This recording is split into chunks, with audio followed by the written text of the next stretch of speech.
Hi, this is Naroki5. I am going to be doing this until I die or I find something better to do. So please help me achieve this personal and, I think, noble objective by contributing to my Patreon or Subscribe Star. Link is down below. Every little bit helps. Thank you very much.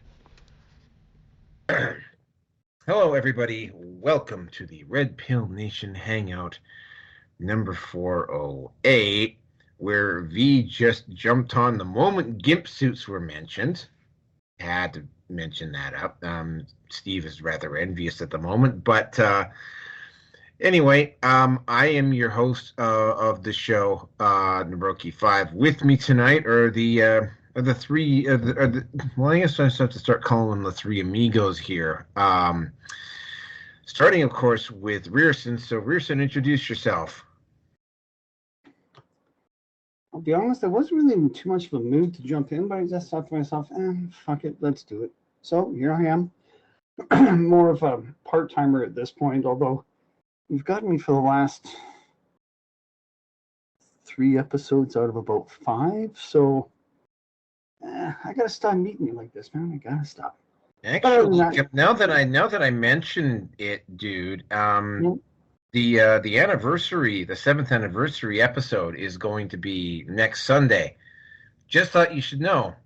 Oh no, perfect. Thank you for letting me know. So I will have to show up then. Okay, well, you'll get me for 2 more episodes for a little while, and we'll see after that. So, in other news, I'm probably going to be moving in a different direction soon enough. I keep saying that, but something's going to come up, and once it's finalized, I will let you know for sure. And other than that, folks, sit back, enjoy the show, and let's see how quickly we can go for the no standards slogan for us as soon as possible. Back to you. Well, I was going to say, did you get invited to a underground sex dungeon probably group? And there we go. It wasn't the one who immediately appeared. The word GIMP suit was said by the I assure you that is not the case, although I have seemed to have gotten to a bit of a tiff with someone on Facebook. He's accused me of being a groomer. So, yeah. A groomer. I'm a little bit pissed right now, and I will fully admit that give me enough time. I think I'm actually going to take a screenshot of everything what's been going on, save that, and then I'm going to look at Suna's ass. Well, okay, hold on. Come on. I mean, has he seen your pubes?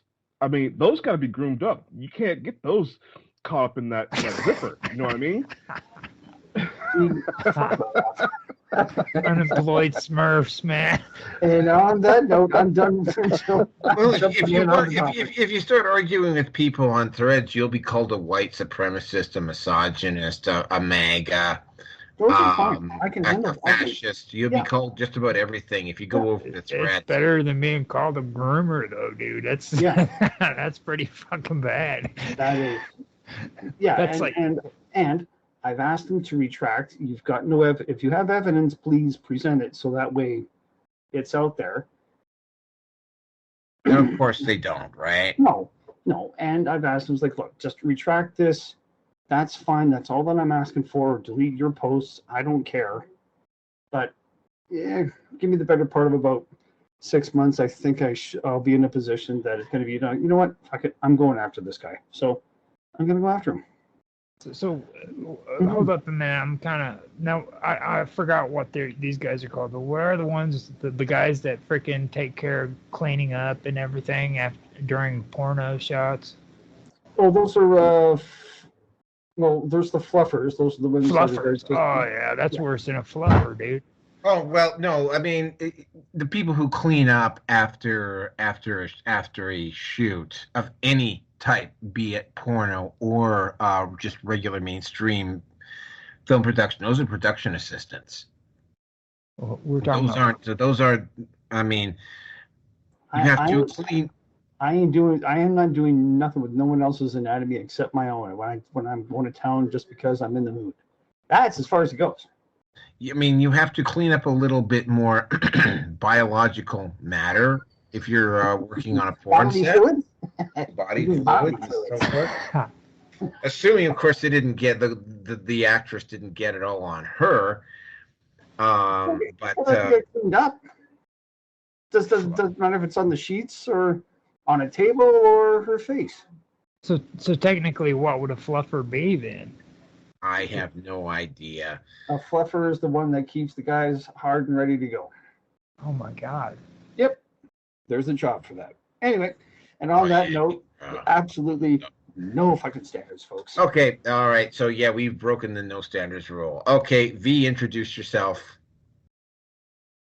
Yes, I am V, host of the Red Pill Hardcore Radio Show, which is gonna come out of hiatus here pretty soon.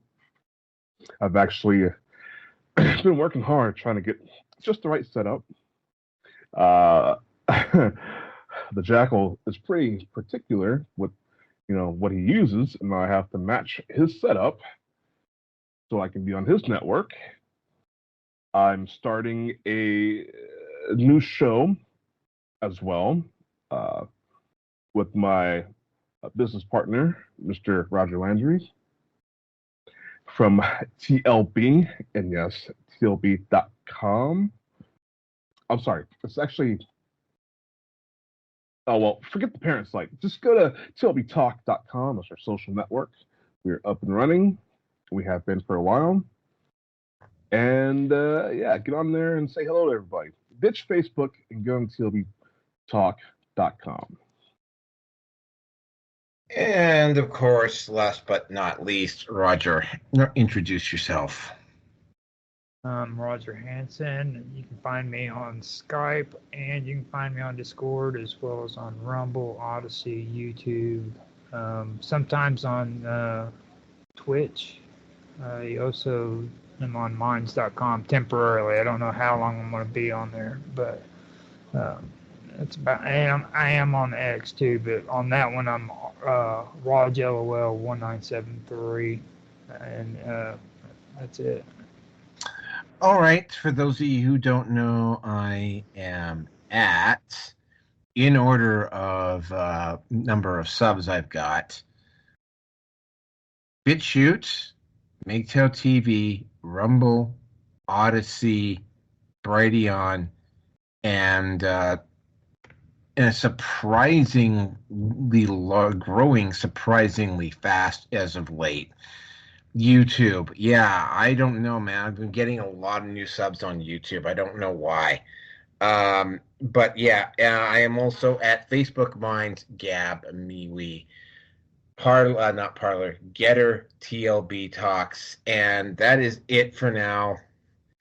Yeah, and I'm gonna just say it again. Yes, at some point I will eventually get around to getting my stuff up at Spotify and SoundCloud and iTunes and so on and so forth, but that day isn't today.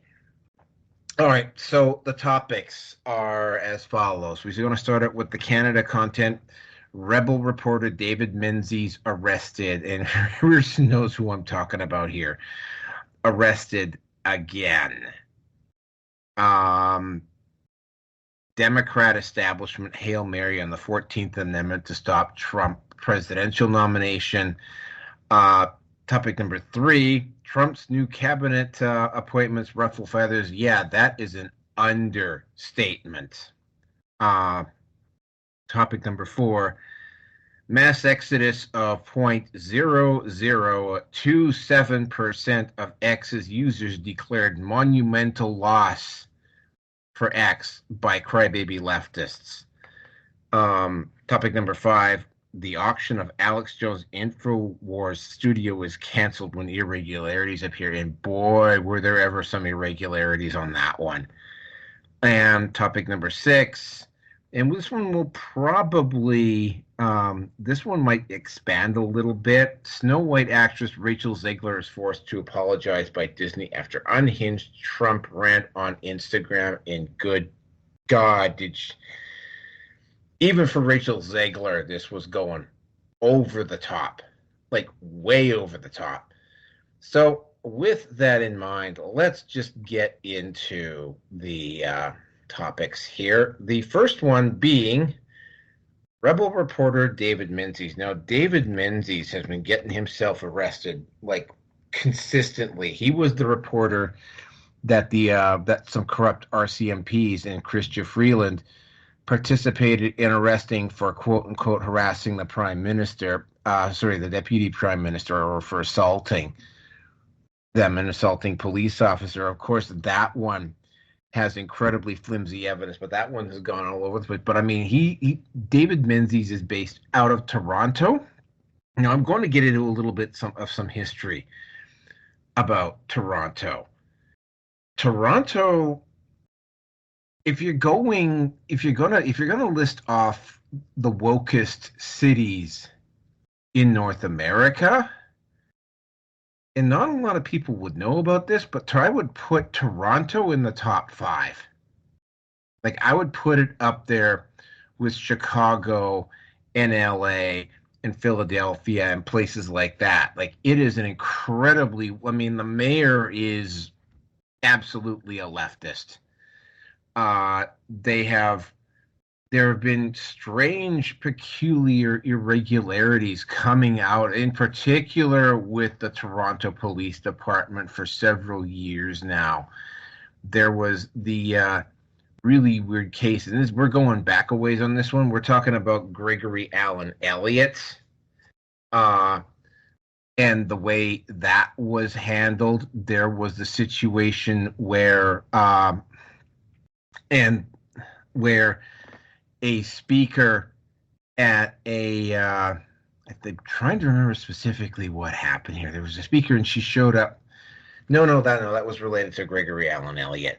Then you have the really bizarre case of Alec Manassian. If you want to know what Alec Manassian is famous for, he was the quote-unquote incel who decided to drive his van on the sidewalk and just start randomly running people over. And he tried to get the police to basically kill him, as in death via cop, which didn't work.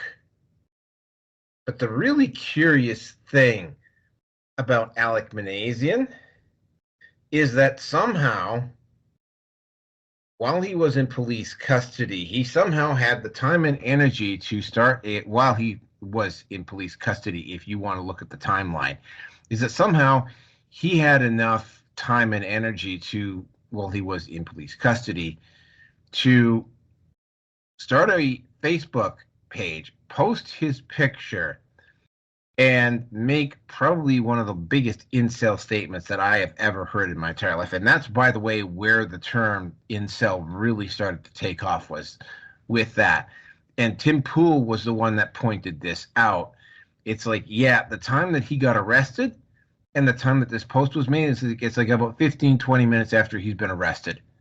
So it's like, how the hell could he have done that? And nobody has ever been able to explain that. It's the only way that would work would be for the Toronto police to have released his name to someone, and that someone went over to a computer and posted this up, and it would have had to have happened almost immediately, which kind of makes me wonder if Alec Manassian was just a random event. That's just me speculating. Now, we've also there were some suspicious goings on in Toronto during the trucker convoy. I can't specifically recall what they were. David Menzies, though, has been arrested either by the Toronto police or by the RCMP on 3 separate occasions in the last year. This time, what he was doing is that, and I don't know whether Dave Menzies is Jewish or not, but there was a not pro-Palestine, but a pro-Israel rally put out by Jewish students. And of course, there was the counter rally by Hamas. And David Menzies went over and interviewed the Israeli students, and they were very polite and considerate and gave him an explanation. Then he went over to interview the Hamas crowd, and the Hamas guys started getting really aggressive and pushy, and wouldn't answer basically doing some of the stuff that you would expect the Hamas protesters to do, which is make a lot of noise, create a lot of disturbance, but not give any specific answers to. By the way, Rearson, don't feel free to comment on the fact that the Hamas protesters in Calgary got their asses thoroughly fucking whooped.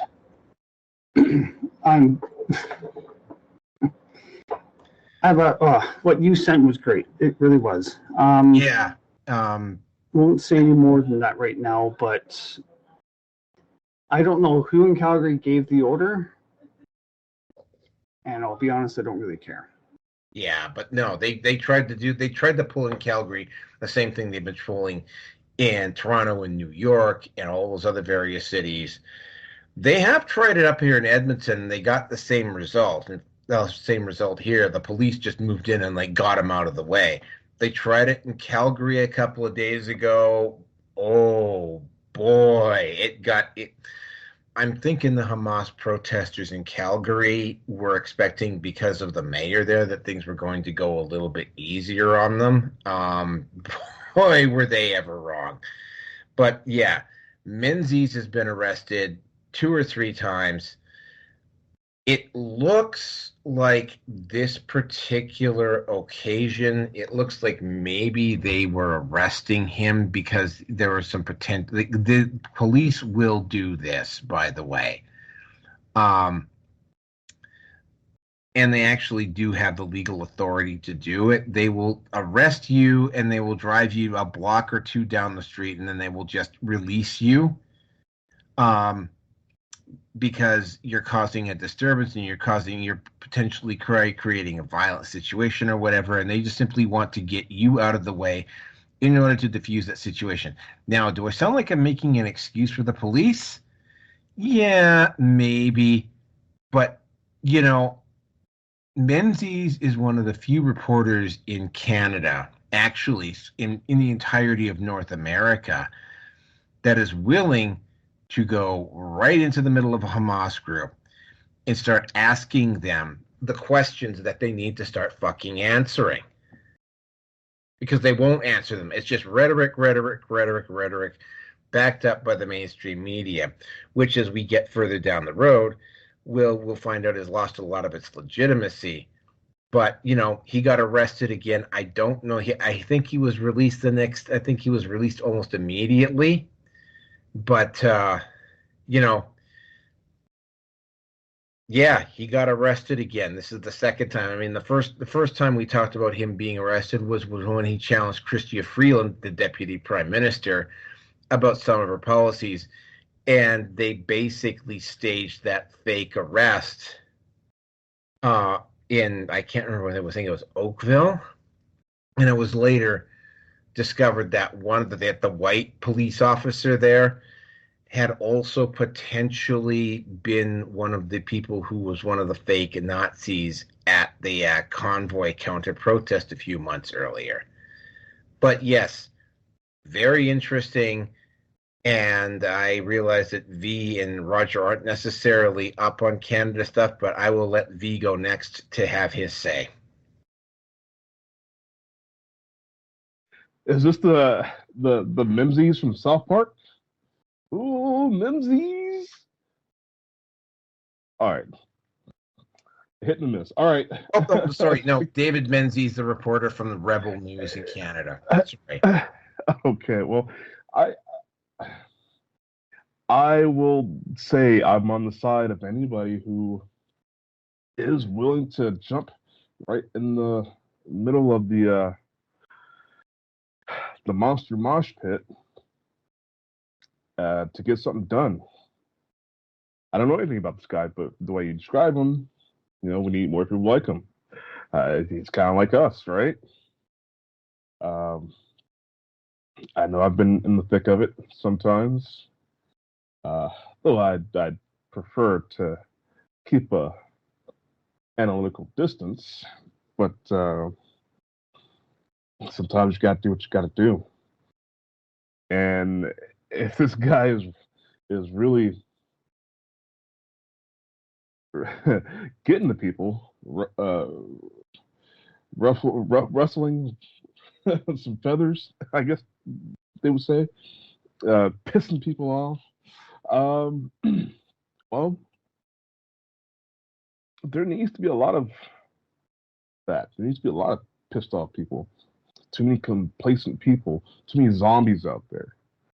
So if he's doing his thing, let him do his thing. That's fine. I don't have a problem with him. I look forward to learning more about him. So, yeah. Okay, Roger, you're up. I went and checked out the video and everything. They've got it on the internet if anybody's interested in checking it out. But I mean, yeah, I know Rebel Reporter from what I've been hearing. They're pretty much a big they're all the Rebel radio, isn't it, or news or something like that. They've got a reputation up there, and from what it sounds like to me, is they're targeted, because like with the video, first of all, this guy's an old man. It's not like he's young. He's got to be at least in his 60s, and he's just walking down or the woman's walking up on the cameraman, and he just walks up to her and starts asking her questions, and this cop is just perfectly set in that way of him to where when he turns around, he's not even expecting him. He bumps into him. You can see it as pure as daylight, I don't know how it is in the United States and everything, but that's kind of weird to me that they can arrest him because he bumped into him. That's pretty messed up, to be honest. And they might be able to do it here, too. I just don't know. I never really checked into all that, but that's how he ended up getting arrested in the first place. I don't know. That is pretty messed up on that deal. I don't know much about it other than what I read in that article and stuff, but it kind of reminds me of this morning. There's a guy on X that I freaking talk to all the time, and he freaking wanted to talk about Alex Jones bringing up freaking all this great stuff about the Grove and how he snuck into it, and I was like laughing because I've actually heard the original story to that, and when he said the story, he of course, left out the part where freaking the only reason why it went public was because somebody else caught Alex Jones sitting at the Grove butt naked. And he says, well, I was just doing it to fit in, So I don't know why that popped in my head when I was reading this. That's actually the video, because Alex Jones was like that because he would always get up in people's faces and start asking them questions to annoy him and shit, and back when he was doing his documentary on the Grove, that's how he was with a lot of them. He would just annoy the shit out of them until they finally went off on him. So that was something that stuck out to me. That was the kind of shit Alex Jones did. That's all I got. Pearson. Yeah, so the incident that you're talking about, Roger, that's Canada's useless deputy PM, Chrystia Freeland, woman whose grandfather was 3 degrees of separation from Hitler. So take that however you will, but that was in Poland, I believe, and she seems to know how to speak enough bits and pieces of Ukrainian. Rebel News to me is nothing but it's Canadian tabloid journalism. I used to like following these guys, and then it dropped off. Ezra Levant, the guy that runs Rebel News, to me has always been he's been a media attention whore. Some of the stuff that he's done I like, but most of it now just seems to be tabloid exploitation or in your face kind of journalism. And David Menzies really isn't any different. He fits in quite well with that theme, I guess is the best way to say it, of what they define as journalism. I got a post from a friend. Okay, do you remember Randy Hillier, the Ontario MPP?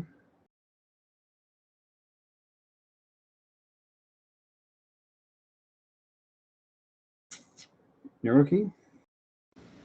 He's going to get his chips. You know. Oh no, I'm back. I'm back. Yeah, I saw it, but I didn't have time to check because I was at work. Yeah. So all criminal charges have been stayed against former MPP, member of provincial parliament. So it's your state legislators, I guess. Randy Hillier, related to the Freedom Convoy protest in Ottawa. Apparently has not heard a word, haven't heard anything from Randy's post here on Telegram.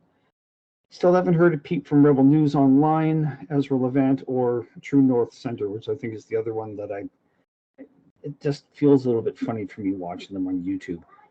True North, I'm a little bit more forgiving on. Yeah. A little more. Yeah. They still have that tabloid feel to them. I can't say it any other way. And that's fine if that's the way that they're going to do it. That's the way they're going to do it. So I suppose that, well, as the saying goes, even bad press is good press. So, oh shit, there's Menzies again, going to get arrested, blah, blah, blah. It's more or less what I expect from them at this point. So, as a journalistic platform, outlet, organization, whatever you want to call it, excuse me, I don't really consider them to be professional in any way, shape, or form. So that's just me. So I don't have anything more to say on this one except fucking whatever. There's the rebel going again. There's Menzies making an ass of himself. Hope it's worthwhile. So that's all I got, man. That's all I got. Okay, I would like to send a special thank you out to our new commercial sponsor, the Orange Man Spurg Generator. That's right, folks.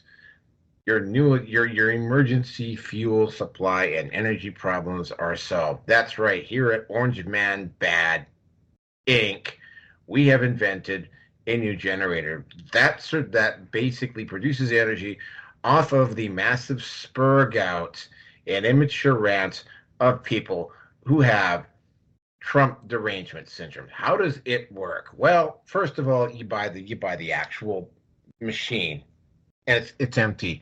And what you do is you go out and you find a bunch of deluded individuals who have Trump derangement syndrome. Probably the best place to look would be either your academic institutions or potentially maybe your gay neighborhood or government bureaucracies, or hey, maybe you might even want to try any broadcast facilities or media facilities you have in your area. You will notice them because they have this sense of smug superiority. But when you mention the word Trump or you wear a red hat around them, they will just absolutely lose their shit.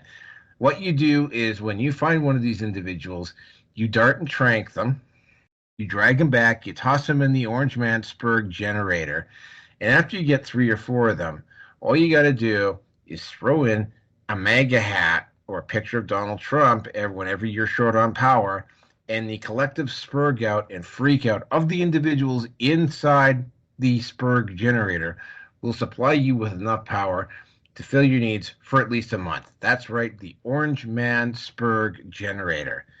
And don't forget, too, the parts of the Orange Man Spurg Generator are, of course, conveniently lubricated and fueled with Orange Man Bad Hand Balm. Thank you very much. Always proud to have Orange Man Bad Inc. as a proud commercial sponsor. So let's move on to the next topic. Okay. Topic number 2. Okay. This one, this particular issue about the 14th Amendment came out not even 24 hours after Trump had basically been declared the winner. Now, the basis of the 14th Amendment is that a convicted felon or somebody who engages in acts of rebellion or sedition or whatever cannot hold the office of president. And of course, this applies in two particular situations. One is the fact that Congress, even though at that time it was a Democrat majority Congress, basically voted to impeach Trump on charges around January 6th, which basically included sedition and attempted overthrow and all that sort of stuff. And of course, it got defeated in the Senate, but it still held up in Congress. So he still is, by that version of Congress, he is still impeached.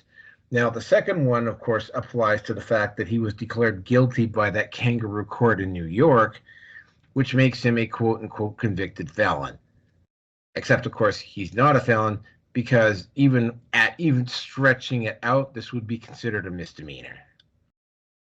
But the purpose behind this move is that Trump is politically ineligible to sit as president because he's a convicted felon and because he participated in the quote-unquote insurrection on January 6th, 2021. Except, of course, that wasn't an insurrection. And a lot of this attempt to do this is to basically, because Trump has already gone on the record and said that he is going to launch an independent investigation, which probably is not going to involve the FBI, to investigate the goings on of what happened that day. Like, where was the pipe bomb? Why was Ray Epps never, ever arrested or called in for questioning? Who were those individuals that were up on that scaffolding? There's a lot, like, who specifically turned the magnets off on the front doors of the building? Like, there's a whole bunch of things that have never been answered. Now, Ted Cruz tried at one point, and she got this really snarky woman from the Justice Department saying, I can't answer that, I can't answer that, I can't answer that, and she won't be able to get away with that this next time around. In fact, personally, I hope that particular woman is forced to sit in front of the Senate Judiciary Committee and I would demand that she would be the one that would specifically answer these questions. Getting back to the 14th Amendment, though, this is a bit of a Hail Mary because, again, he was not convicted of the insurrection. He did get, quote-unquote, impeached by Congress, but we all know what happened in Congress, and they didn't get enough votes in the Senate, although they damn near, because, 3 or 4, who, by the way, I don't think are even sitting senators anymore, 3 or 4 Republican senators actually also voted to impeach. They didn't get enough votes in the Senate, which is what I was expecting. The whole thing, though, this is a kind of a hail, so it won't hold. And the other one, the charge isn't large enough for it to actually apply to him. But, you get into the Jack Smith style of prosecution, they will try and do it anyway. So there is actually literally a group attempting to try to use the 14th Amendment to block Trump's swearing in as president. And with that, I'm going to turn it over to V.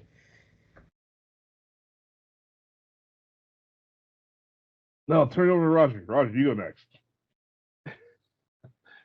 I'm doing something right now. Go ahead, Roger. Yeah, I checked it out, and I don't care what amendment they say, freaking says that no person could be president. According to the Constitution, Article 2, freaking they have 3 requirements, and I believe one is you have to be over the age of 35. You freaking have to be a national born here in the United States, and the third one, I forgot what the third one was, but nationally born citizen, you have to be at least 35 years old, and you Well, that's it. That's two of them.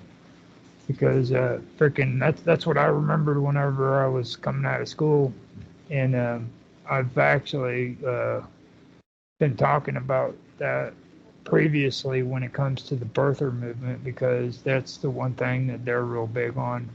And like when Trump said that he could still be behind bars for all he cares, he wasn't going to resign or run off on the elections. He said he was still going to run for president. And there's a lot of interesting things when it comes to this because this is something that the birthers brought up that I thought that was pretty interesting, and I checked it out, and it's true. You do have to. Well, first of all, to be a United States citizen or a president, you do have to be naturally born. Okay, but that's to take office. But for any government office, if you want to run for that position, anybody can run. A person that's in France can freaking try to run to be president of the United States. Now, when it comes to if they win, they can't take freaking office after that because they aren't a naturally born person in the United States. I find that interesting. The fact that anybody can run, but not anybody can actually take office. There's a difference between the two of them. That's the one thing that gets me when it comes to people saying stuff like that. And it seems like here in this country, everybody has this thing where they just want to freaking disregard the Constitution. Like these constitutional laws don't mean anything. They got the 14th Amendment. You know what I mean? 14th Amendment doesn't override the Constitution of the United States. So, it's Article 2, Section 1 of the Constitution. That's where it clearly states that you have to be naturally born citizen of the United States and at least 35 years old. And, okay, I got it mixed up. And you have to be a resident of the United States for at least 14 years. So not only are you supposed to be a natural born, but you have to be living in the United States for 14 years. You can't be freaking living in Europe and then decide you're going to come over and a year later run for president. So that's all I got. Oh, really? You can't live in Europe, then come back to the States and run? Yeah. Well, how long do I have to be here before I can run? 14 years. 14 years? That's ridiculous. Yeah. That's how we do things over here, man. Well, what if I just wanted to take a decade-long vacation? No, you have to have residence. That means you have to have a house in the United States. Oh, yeah, that's fine. Being gone out of the borders? Oh, man. Well, anyways,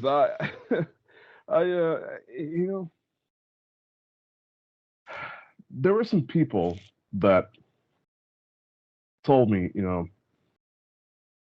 they would support Trump. They would have supported Trump if he had just stuck up for the so-called January 6th insurrectionists.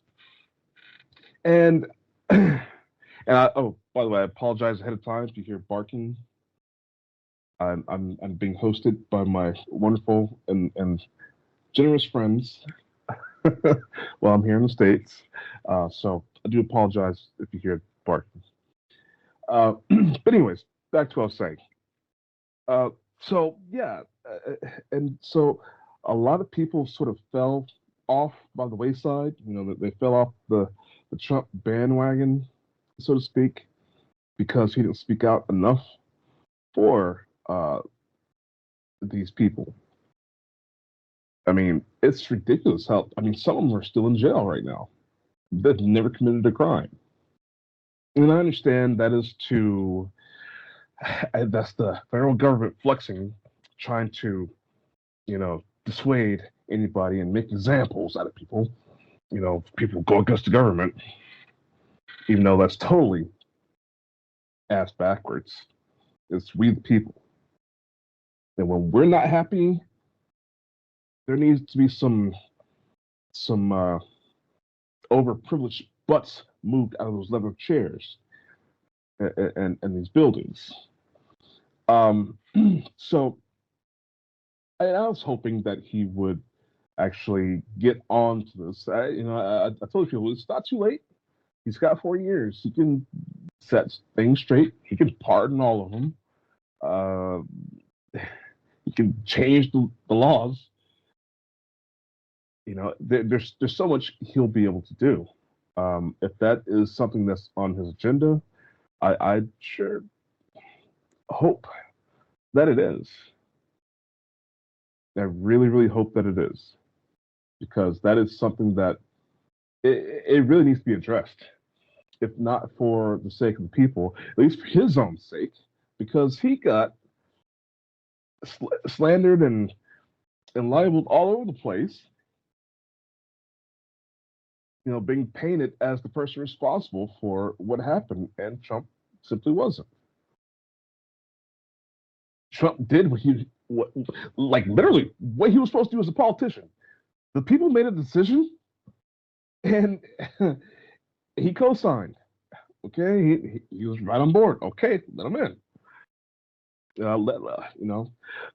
That building belongs to the people. It doesn't belong to the politicians. Those politicians have the privilege of being in those government buildings because we say so. We say so. Not the police, not the state police, not the feds, not the politicians. It's we the people. And so I just hope that is something that people stay focused on when always talking about or addressing this situation, this topic. There are no terrorists. Every one of those people locked behind bars right now is a patriot. Not a criminal, a patriot. And so the government really shows its true colors. They want to wave a patriot flag when it's time to conscript people, enlist people to go die on a freaking improvised explosive device, or be shot up by some whoever in a foreign land. But when it's time for us to say no, we've had enough of the BS going on here. No, the situation has to be made right, and I'm really hoping Trump will do it. And with that, I'll go ahead and pass it on to Steve. Go ahead.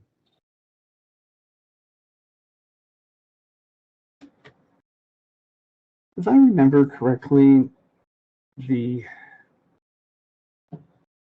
Supreme Court had ruled that Trump's constitutional rights were violated as a private citizen. And I don't remember which court case this was, but this kind of to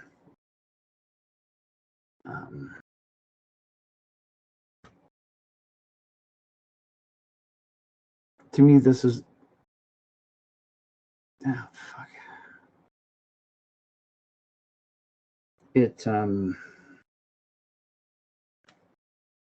so much groundwork has been made precedent over the last 4 years, much less 8. So in some ways, I really do wish that members of government, especially elected officials, were just as subject to being prosecuted when it's deserved. In terms of the whole thing with J6, I hear what you're saying, V. I don't disagree with what your friends feel or felt at the time. I think that those people had to be sacrificial pawns. It's part of the bigger plan, or part of the bigger picture, for people to see how it doesn't or shouldn't really make any sense as to why that it happened, and hopefully it'll be driven in the minds of everyone, or enough of the American public, that hopefully it won't ever happen again. It's not to say that I enjoy the idea of people being held when they should not be there, but it is what it is. So take that however you will. In terms of the 14th Amendment, I mean, this has been nothing but fucking lawfare. Like I said, over the last 8 years, well, basically for roughly about the last 7 years, let's be realistic. So I don't think it's going to happen. I mean, Judge Marchand had plenty of opportunity to throw the book at him, throw him in jail, but didn't or couldn't, because the logistics, because he's entitled to his his Secret Service detail, and I don't know how they're going to be doing all of that by having him to have him serve time in prison. And the other thing as well too was, if they threw the book at him and he ended up being in jail for a couple of months or whatever the case may have been, I can pretty much guarantee you that would have galvanized. That might have been enough for these friends to basically just kind of say, yeah, January 6th and here, and this is what's happening now. But that's only if you follow everything as to what's been going on. And for some people, that's a rather difficult thing to do. Excuse me. So at the end of it all, it's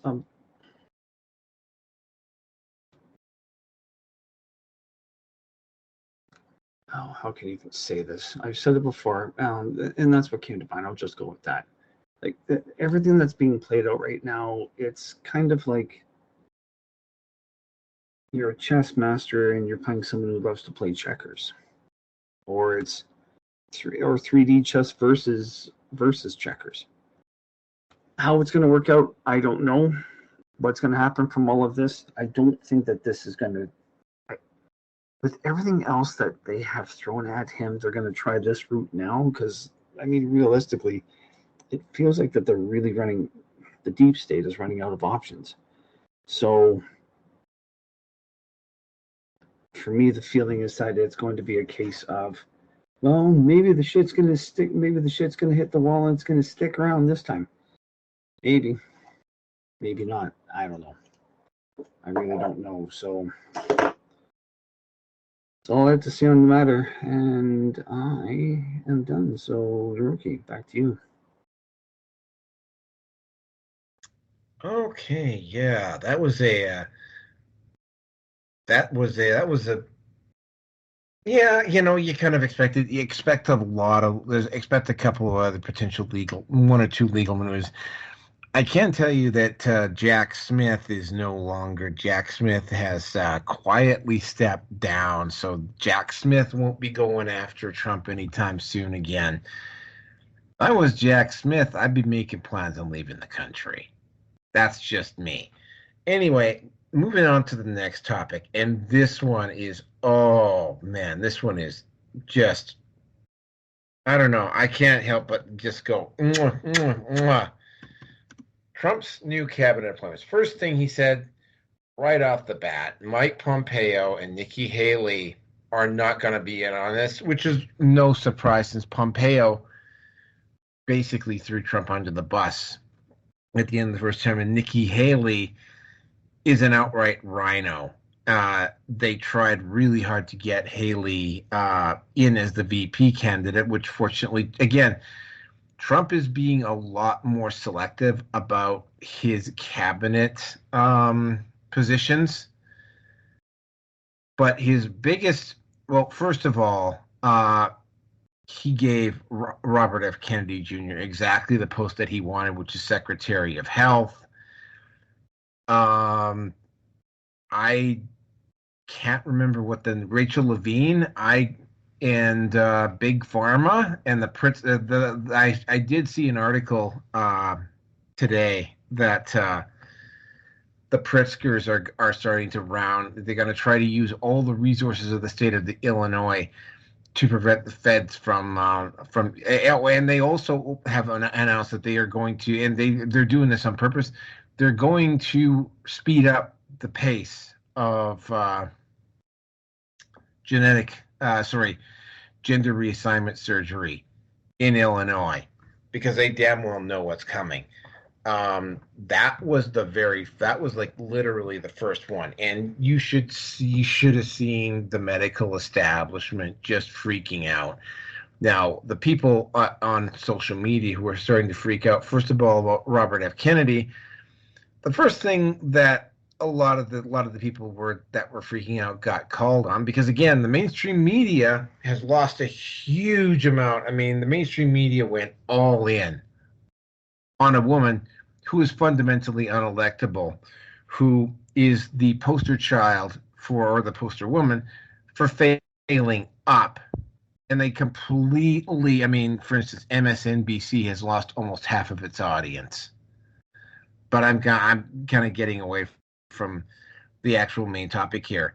They're freaking out over this, and what's going on is that when people are getting when people challenge, in particular, quote unquote medical professionals, were challenging RFK, the RFK appointment. The first thing that occurred was that there was a lot of people, in particular on Twitter and Instagram, that were going, so you know what, if I went back and I looked in your past, would I find any financial details of you profiting off of what Pfizer was doing? Do you have any really oddly suspicious ties to either the Pritzkers or to Pfizer or to Johnson & Johnson? Do you have any of those? Like, if I started looking, like, would I find that you had this really mysterious knack of over-prescribing vaccines because you were getting paid to do it, or you were running a hospital that over-prescribed vaccines? You know, like, there's going to be a huge amount. I mean, I'm kind of expecting, although, you know, we are talking politicos here. I suspect they brought Robert F. Kennedy in to really do a serious shakeup of the National Institute of Health and Department of Health and the Center for Disease. And I think specifically, although I'm going to have to wait and see on this, they brought him in specifically to prevent the WHO from usurping basic civil rights so that they could just simply take over the apparatus of government simply by declaring a medical emergency, which, by the way, the WHO did try to do and actually succeeded in a lot of countries, including the one I'm currently living in. The next appointment was Secretary of Defense. Now, Secretary of Defense, I can't remember what his name is, but he is a man of faith, and he has, and I swear to God, because there's actually a photo of it. He has a tattoo of a Jerusalem cross on his right pec, a fairly large one. They took that photo of him. Pete and Hegseth. what? Pete Hegseth is the candidate. Hegseth, yeah. Yeah. They took that and they tried to say that cross was a dog whistle for neo-Nazis. And the only problem is that the neo-Nazis never used the Jerusalem cross at any point. In fact, that's the reason why they didn't use it, because it was called the Jerusalem cross. The amount of people that I had argue, like, there's literally people, you actually, like, I showed them, like, specifically showed them what the Jerusalem cross was. And these idiots continued to argue and argue and argue and argue that it was, no, it's a Nazi symbol. No, it's not a Nazi symbol. And go ahead, fact check. So somebody actually, and this is typical of Google. Google, I suspect they did this on purpose. Google actually added a little section to its Jerusalem cross description, which is why it's so controversial. And they basically made a suggestion that because there were people who had recently been tying it into with neo-Nazis, that there had been people who tied it in with neo-Nazis, and people were actually using that as proof that he was a neo-Nazi. Even though, again, right, the Nazi symbology and memorabilia has been very well documented. There is no use of the Jerusalem cross within Nazi Germany during the time when Adolf Hitler and the National Socialist Workers' Party of Germany was running, or the Nazi Party was running Germany. It just didn't exist. And I will be talking about this on the next one as well. Certain sites, Blue Sky, Threads, and a couple of others, have been basically taken over by leftists. And what I've had to do is I had to make a decision today that I had to just back away from Threads, because it's just like there's zero point in trying to argue with these people. But yes, I saw somebody. I saw one person on Twitter and two people on Threads, and there was one person that literally just, and I mean this literally and figuratively, argued with me over the Jerusalem cross to the point of literal and absolute fucking stupidity, that it was a Nazi symbol. And it's like, I'm a bit of a history buff. You know, I know about I'm not an expert, but I know enough about the symbology of the Germans during World War II to know for a fact that I'm very reasonably certain that the Jerusalem cross was never used by the Germans in the Second World War in any unit, in any fashion. So there was that guy. Then, of course, we had the appointment of, well, first of all, they made Tulsi Gabbard head of intelligence.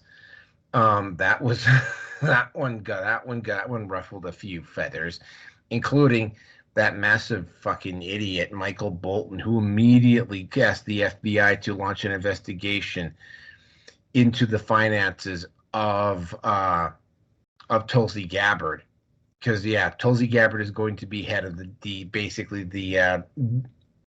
intelligence network. You have a pretty good idea what she's going to be doing there.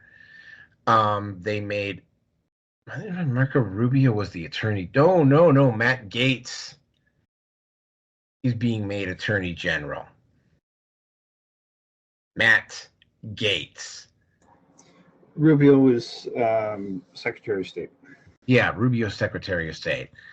Matt Gaetz is, I don't know what some of the others are, but Matt Gaetz is going to be attorney general. We're not super familiar, but if you do remember anything about Matt Gaetz was the individual in Congress who made enough noise about the new Speaker of the House basically what he was trying to do was prevent rhinos from putting another rhino in as the speaker, and he succeeded.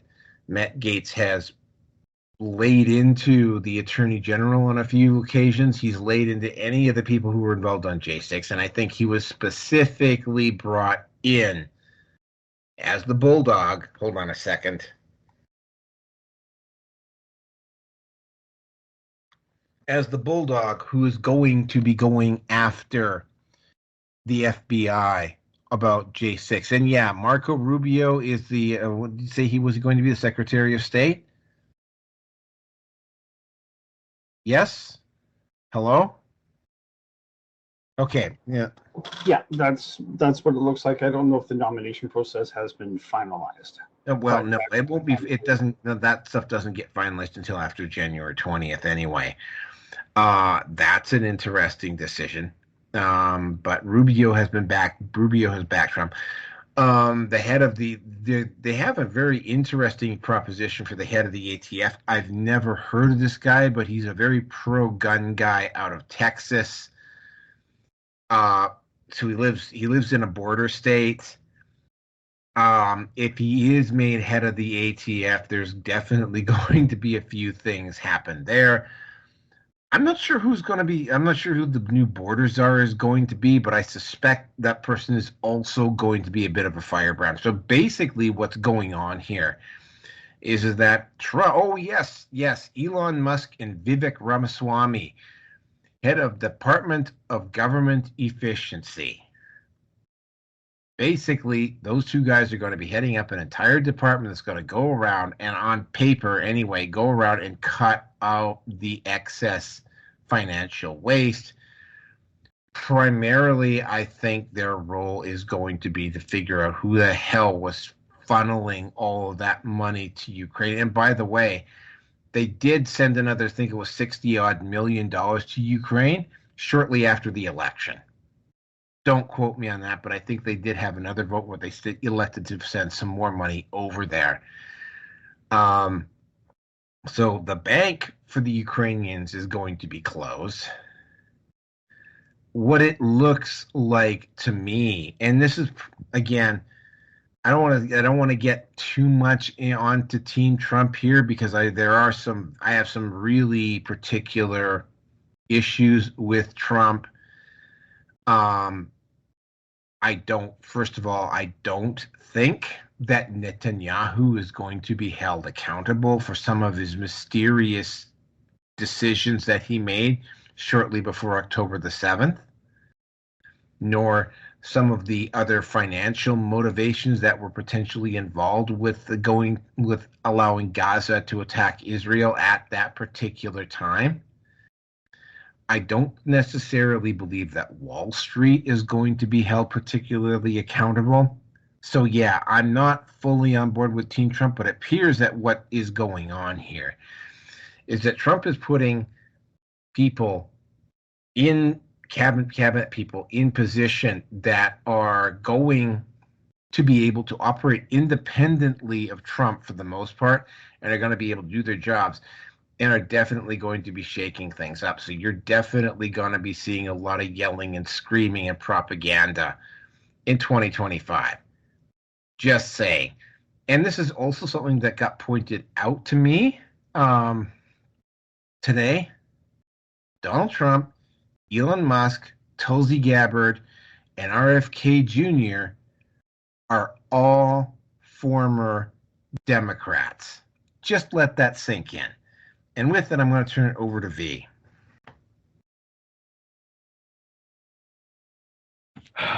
Man, oh man. just having a good giggle there to myself. When you said government efficiency, oh man. If the government had any efficiency, I don't think any of us would be talking right now, for better or for worse. Yeah, so yeah, loyalty. You gotta keep it real with your ninjas out there. All right, you gotta keep it real with your folks, and those people who are disloyal, backstabbing Trump, well, I can tell you, Trump has a way of dealing with people like that. I'm sure anyone in his position would have ways of dealing with people like that. But Trump, specifically, oh boy. I can imagine that shoe up your ass with him talking trash on top of it. I love to see it. Yeah, I don't know. I mean, that's what you're supposed to do. When you see a snake, you step on his neck, take his rep. I mean, that's how it goes. You give it out and it gets gave back to you. That's how it goes. So, am I surprised? No. Am I happy to see stuff like that? Yeah. I'm always happy to see any official have to suffer consequences for their actions. That delights me. It needs to happen more often. And there's too much of this covering for each other in the political world there. I was looking forward to Hillary going to jail.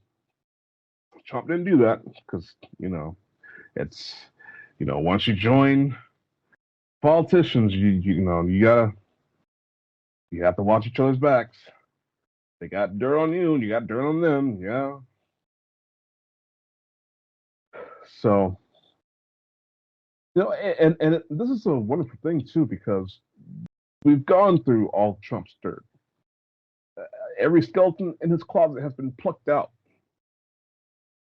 I think that's going to make him a more effective leader, a very powerful man, and one's wrath you do not want to experience. So,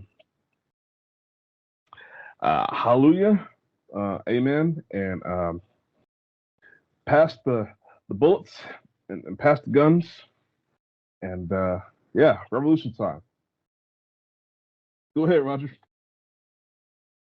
Boy, I don't know how I'm gonna go after that. That was pretty interesting.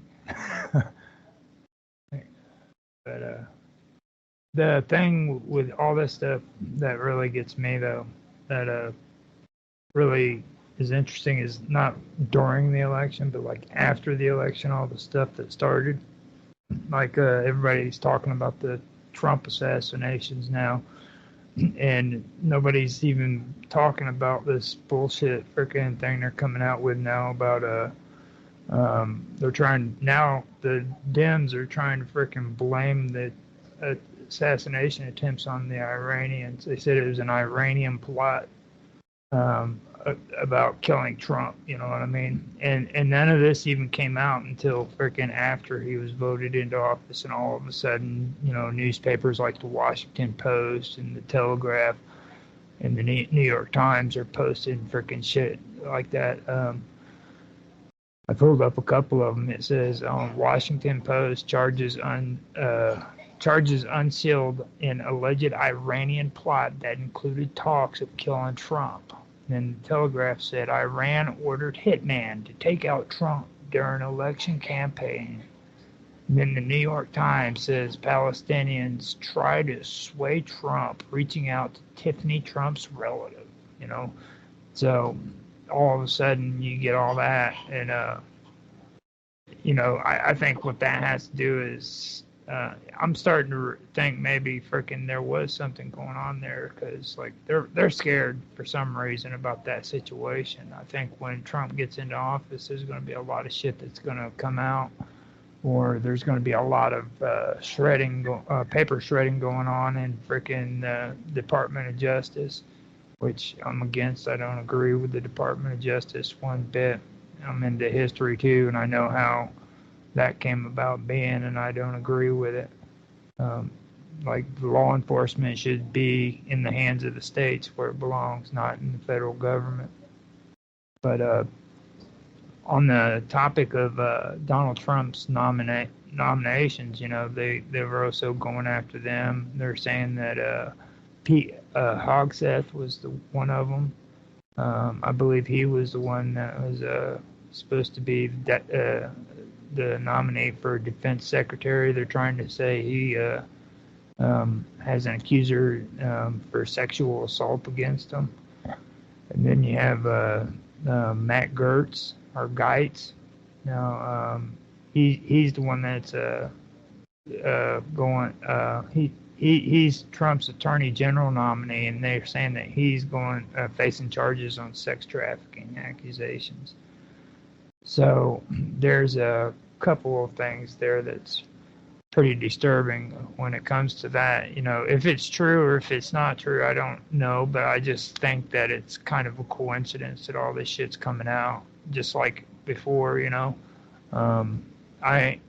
I did see some interesting stuff that has come out on X actually here lately that refers to the internet, and it also refers to who when it comes to all of the censorship that's going on because of the shots and everything.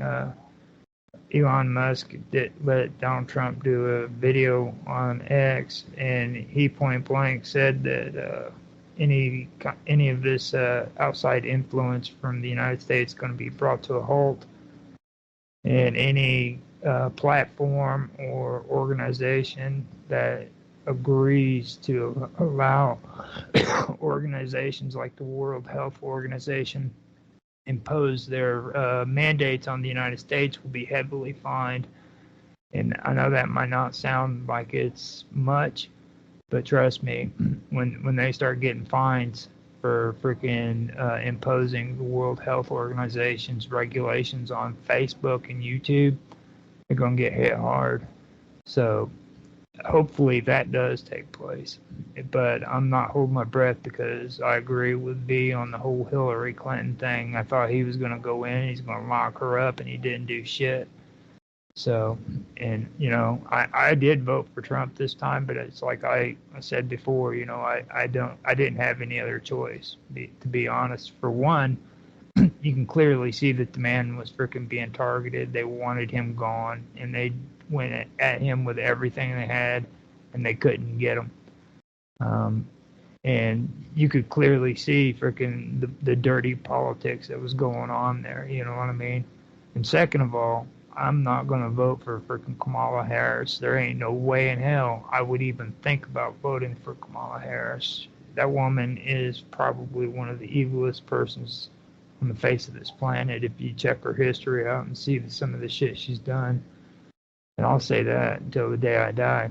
And that was before she was trying to run for president this time. It was back when she did it the first time and then eventually got nominated as vice president when I found all that shit out. So that's basically all I got.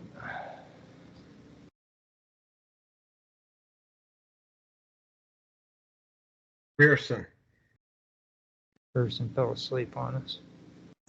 No, not yet. I've gone over the list of candidates and potential candidates. I really am looking to see what Elon and Vivek are going to do in terms of cutting out as much as possible government bureaucracy. I mean, I've heard that for every one person in the Pentagon that's military, there's one person civilian. So, and then something that I brought up before,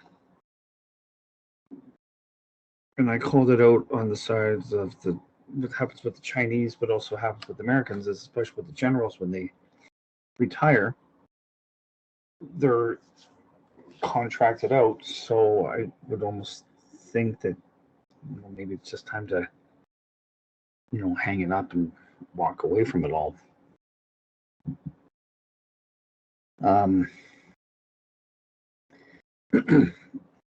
It is interesting that the budget for health and home services is now larger than the U.S. military.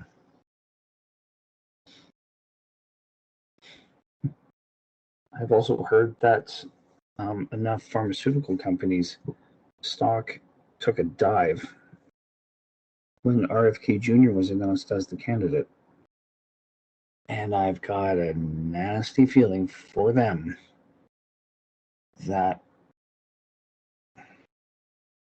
feelings that I've had since 2020, I'll leave it at that, are going to finally start to come out. And I can't wait. It's what's the word how's it been described? With what Trump will be I think, the catalyst to wake people up to what's going on. Not just in the US, but around the world.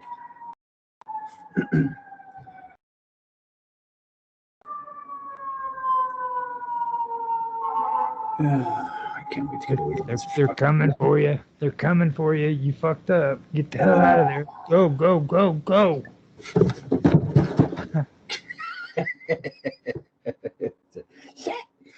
I'd be worried, but that's only a fire truck. So,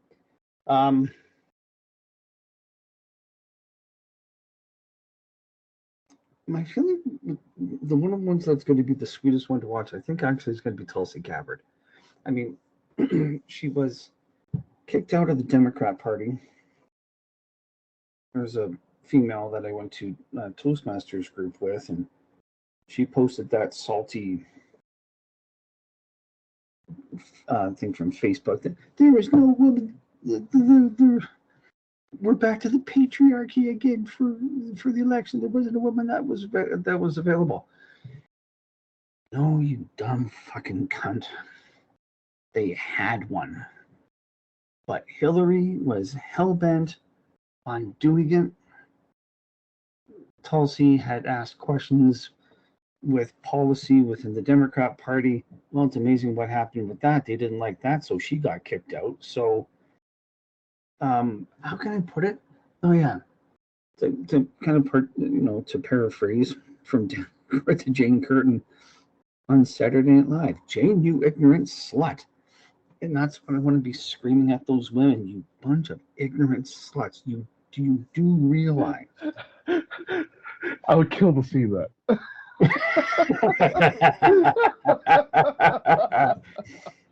Well, if I see that one woman, if I see her again, and she's bitching and moaning and complaining, it's like, oh, the men this and patriarchy this, like, you ignorant slut.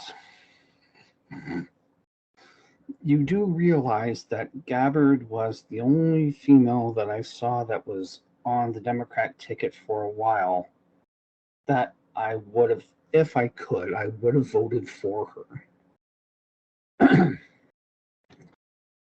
Kamala was known for requiring knee pads to get anywhere in life because that's how incompetent she really was. Not incompetent, but not someone that would be a stellar candidate for whatever that needed to be done. And then what was the other thing? And again, when running against Biden, she didn't even get like 2% of the vote initially. So,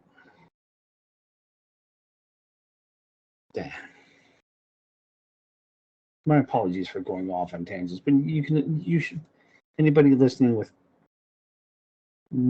anything more than 2 functional brain cells fighting for dominance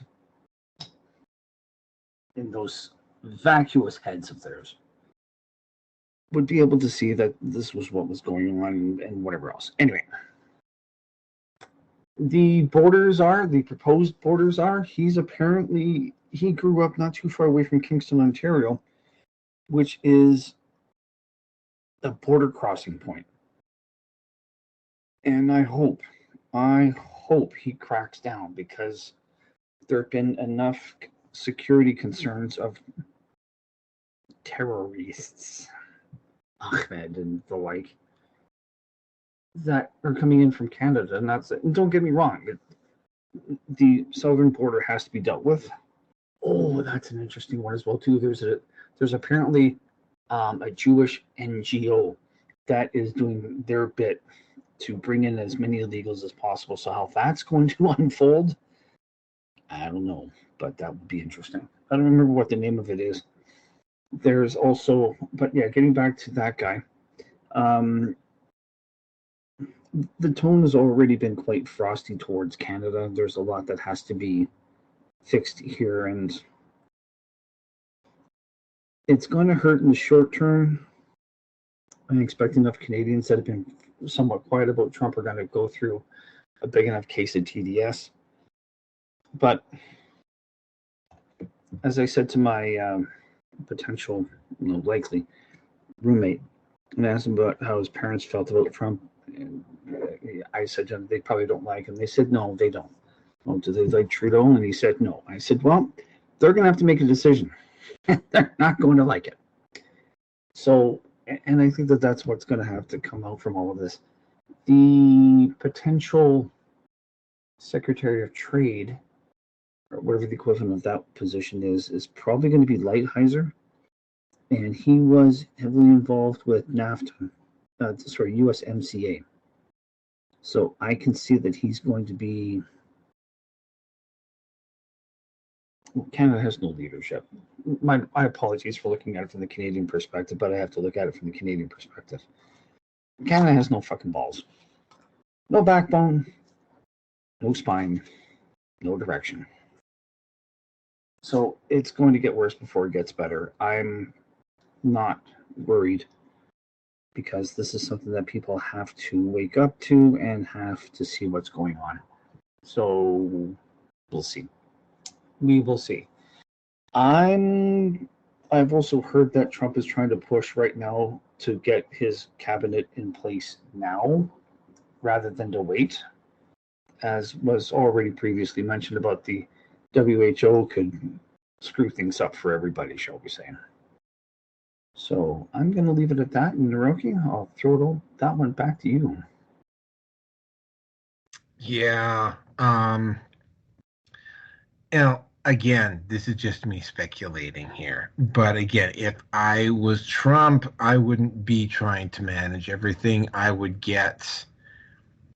Actually, he would follow the exact same playbook that I would follow. I would get the biggest, most massive, sharpest critic of each of these departments, and I would make them the secretaries of these various things, and I would just simply I wouldn't make them. I would allow them to construct the changes and then basically get everybody together once in a while so that they could coordinate. And Trump would just basically go around being presidential and having to make the I won't say make the occasional, but make the executive decisions and just let his cabinet do a lot of the heavy lifting, which is exactly how it appears to be going. Yeah, Christy Nome, by the way. Oh, looks like V left. Okay, looks like V's maybe V the aliens got him, or maybe he was disappointed because the gimp suit just didn't turn out to be the real thing this time. That reminds me, Christy Nome and North and South Dakota governors are being tapped. Yeah, Christy Nolan's Department of Homeland Security. That one is going to be a very interesting selection. He said that his internet is messing up, but he'll be right back. He has to reboot. I'm fully expecting that there's a very real possibility that Carrie Lake is going to also be. I mean, for a guy who's a misogynist, he sure is appointing a lot of women. Just saying. Joint Chiefs of Staff is going to be female, and that's a first. Yep. So, I mean, again, right. Right. So and again, well, when I get into topic number 4, I will get into this in a lot more detail. But yeah, Trump looks like I mean, if I was the one who was running for president and I had just won and I had known what had happened to me the last time I was in there, what I would do is I would just regardless of whether I even got along with them or not, right? I would put them in place and just let them do their thing and just focus on my presidential duties and only have to step in maybe if things got a little bit too heated, a little bit too uncomfortable, So I suspect that, I mean, that appears to be the route that Trump is going. So he's going to be very hands off with this cabinet. They're going to just let the cabinet do what the cabinet's going to do. And by the way, the cabinet is not far right. You know, in order for it to be far right, you know, you would have to get a lot of Republicans. And what he's got in here is a lot of former Democrats or defecting Democrats running various being various secretaries. So that's going to be interesting. I do not know what Doge is going to be like, but I suspect that one of the things that Doge is going to be doing is going over to the general GAO, the General Accountancy Office, that has been screaming at the top of its lungs for going on 3 decades about government waste. That would be my first stop.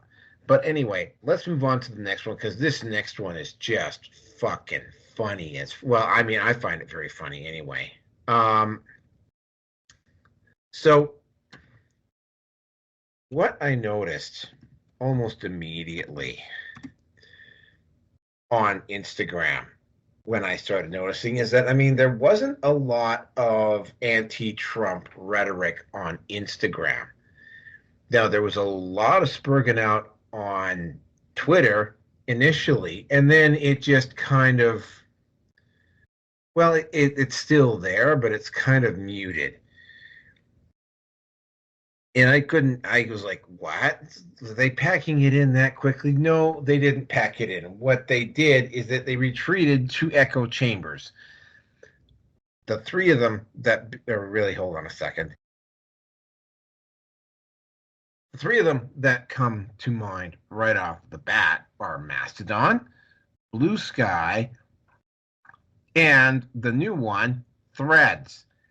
If you go over to Threads specifically, you will see, I have seen literal, absolute, non-stop attacks and trashing of Elon Musk.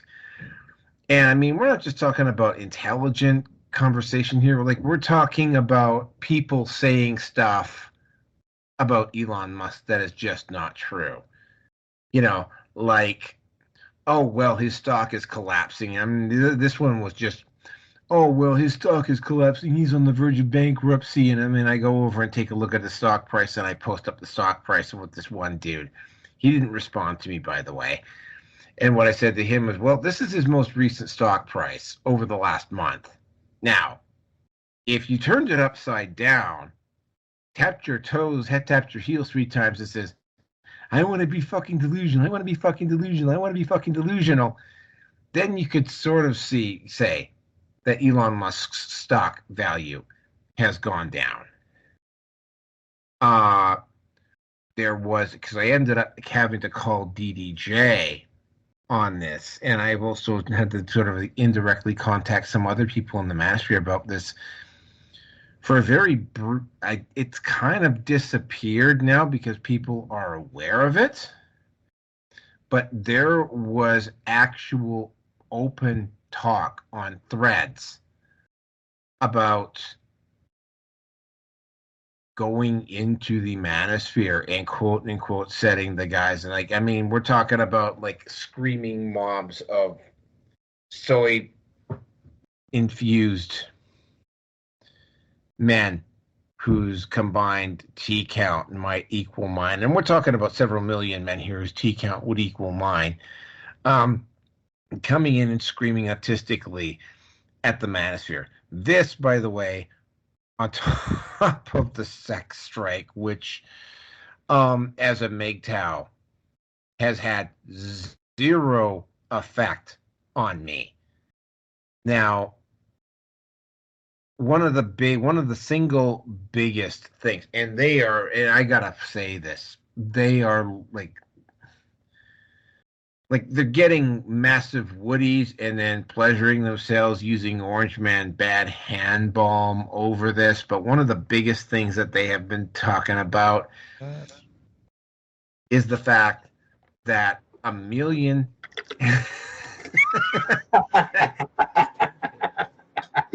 $1.5 million people have Where's your bed? Be quiet, Yeah, baby. so there we go. One standard, no standard. We achieved it. They've been talking about the fact that that 1.5 million people have unsubbed from Twitter. And of course, there's just constant. By the way, I have a feeling that if they can't get Trump, that they will attempt to go after Elon Musk. Because, I mean, there's talk. I mean, the amount of vitriol being aimed at Elon Musk is absolutely staggering. But, I mean, they're making a big deal about the fact that 1.5 million people unsubscribed from Twitter. My response to them is, oh my, what are the other 587,500,000 sub people who use Twitter ever going to do with you not being there? I mean, you devastated him. You have caused him a loss of, and this is no word of a lie, 0.0027% of X's total user base. And to look at them, just like kind of like with the bear and what they did with this 4B thing, they're walking around acting like this is an own. And when you go in and you tell them that it's not an own, they just start screeching autistically at you. And what I mean, I'm almost tempted to just do another episode just on the feminist reaction. Just on the topic of the feminist reaction to what's been going on because of the master. And again, right, as I was mentioning in topic number 3, for a guy who's supposed to be a misogynist is going to be taking all these women's rights away. He sure is appointing a lot of women into his cabinet, but go ahead. Try to convince them of that. So I had to actually That's not good enough. It has to be a woman in charge and fucking throw the country to shit. Anyway, yeah, oh yeah, of course, right. So, but yeah, they're acting just like the stupidity. I mean, they're acting like 4B is an own. It's not. In fact, when 4B they were like I first encountered 4B when some woman actually came over to a MGTOW group on Facebook and posted this in and started acting like it was an own. And my response was, well, you know that MGTOW is in effect I won't say it's a female boycott, but it's definitely a marriage and cohabitation boycott. Some guys in MGTOW are gonna go full monk, some others are not. But it's like I mean, why are you here acting like going 4B is an own to a group that centers itself around rejecting female approval? Like, sorry, how does that work? And then especially, how does that work with incel? You see, with incels, it's even funnier because the 4B crowd is denying sexual access to guys that aren't getting any in the first place. Yeah, try not to laugh too hard at that one.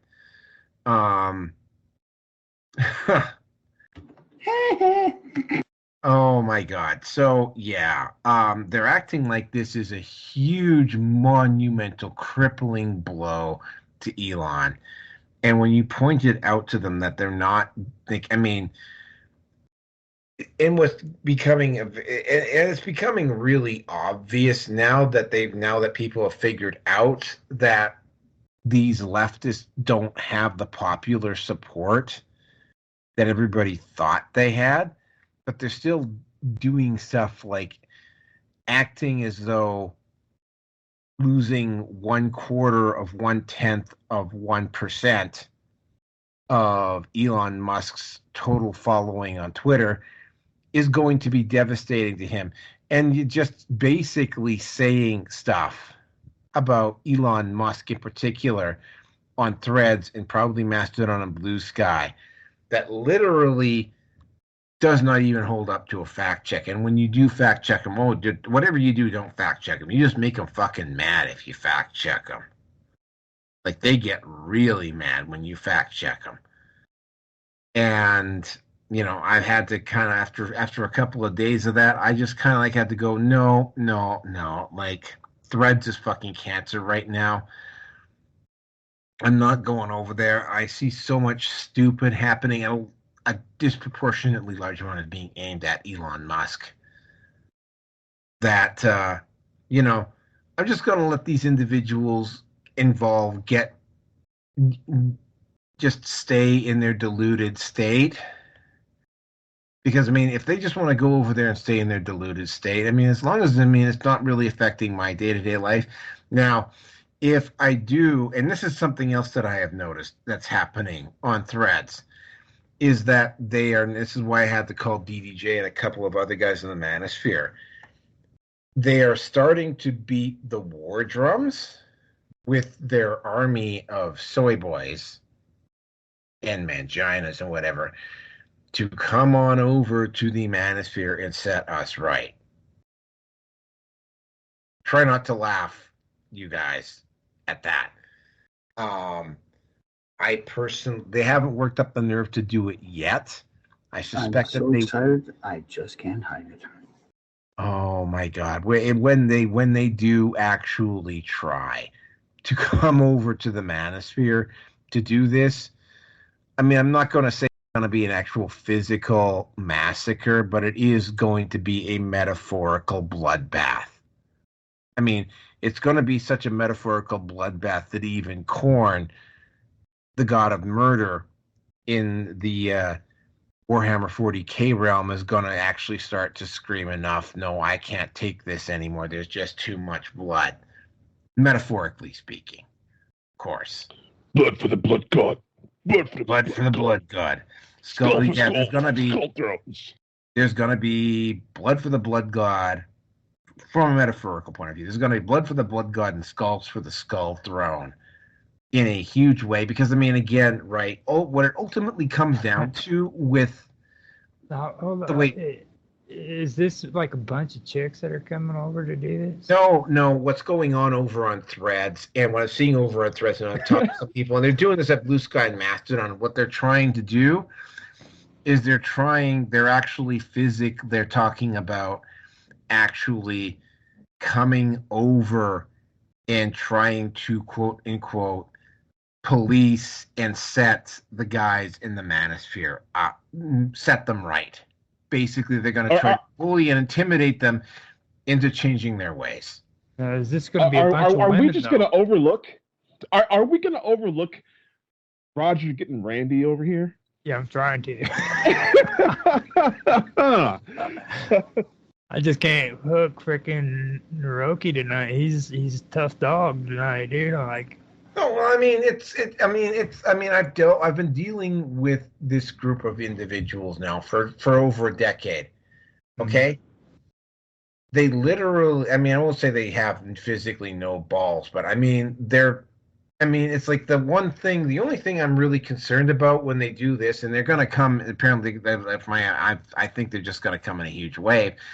The only thing that I'm concerned about is that maybe I will just leave out of boredom from having to it's like, yeah, it is going to be a metaphorical massacre. And the reason why it's going to be a metaphorical massacre is because, A, feminists are blaming the manosphere and men in general, but the manosphere, for swinging the vote against them. And it wasn't that, but they're looking for an easy scapegoat, and the easiest scapegoat is us, and for me, in the manosphere, right? But here's the thing, right? These soy boys, for lack of a better term, these feminized men, and I've seen this happen multiple times, in order to make a successful, what you call, flame war or whatever, they have to be given proper information.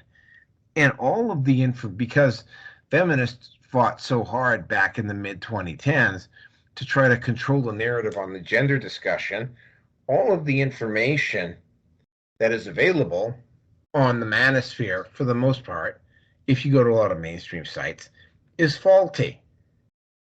It's useless. It's out of date. It's out of touch.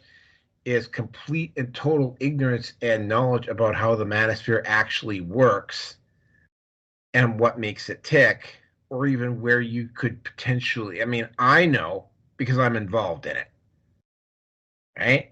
But they don't. So what's going to happen is they're going to send all of these screaming ass heroic soy boys in, and they're going to get, like, again, blood for the blood god, skull for the skull throne. You know, that's literally what's going to happen. The only problem is that, you know, they're just going to keep sending these people in. And the only way they would be able to change that is if they went back in and they allowed the narrative to become more democratized, you know, more free speech on places like Wikipedia and whatever, so that the guys would have more information to work with. The only problem is that if they did that, then they would have to admit that they lied. So you see the situation that they're in. So again, I said this a couple weeks ago, and I'm going to say it again. Like, when they do, and they probably are going to take a huge run at the manosphere, I'm guessing sometime next year, it's going to be, yeah, like I said, blood for the blood god, skull for the skull thrones, from a metaphorical point of view. Because these guys just don't know what the fuck they're doing.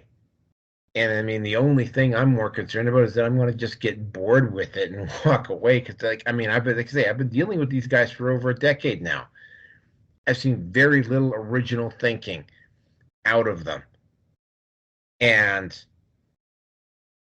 the exodus that they're making from X right now and acting like it's an own, and literally fighting to hold on to the delusion that they're somehow making a difference with all of these people leaving X, is somehow like impacting Elon Musk's bottom line. It isn't.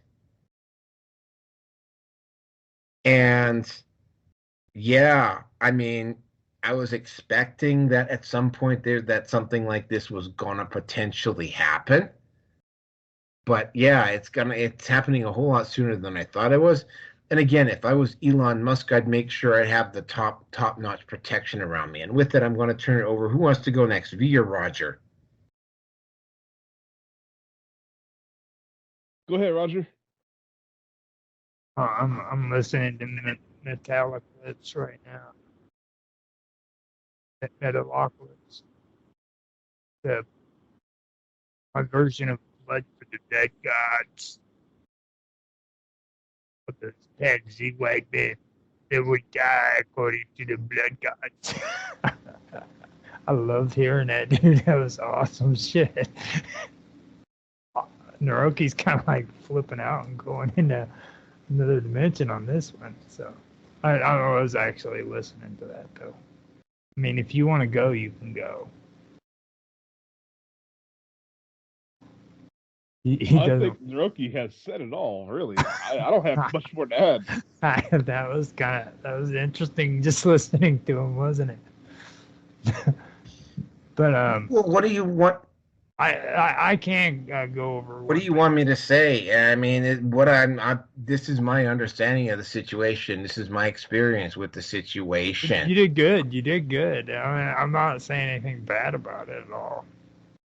But whenever I brought up that stuff earlier, I wanted to leave this part out because you were talking about Doge and like this new stuff with the freaking regulations and stuff they're wanting to put in. It goes even farther than that because they were even talking about like with the education system when it comes to Elon Musk and what's his name, that Ramaswamy guy that you guys are talking about. They're going to be in charge of Doge. And some of the things that Donald Trump said on his video on X was pretty cool, actually, because he just put it right out there. He's like, the education system today is a joke, and that's going to come to an end. From now on, there's not going to be freaking any of this wokeness that's being taught to the education system in colleges. There's going to be more regulations put on the freaking universities here in the United States so that freaking students are going to actually get a real education that they can freaking earn money off of when they leave college. And if any kind of behavior like that does pop up, they'll be freaking fined real bad. Is what he's talking about. They're not gonna be able to get away with it without being heavily fined, and then their support from the federal government's gonna come to an end. So that was something that I really enjoyed listening to when it came to that, because that's something that's a real big issue here in the United States.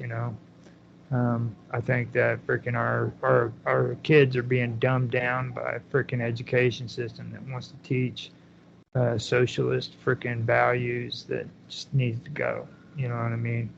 And I agree with him on that. So that was something that stuck out to me whenever it comes to what you was talking about.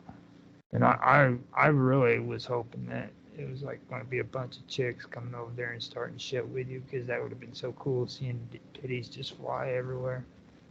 That's all I got.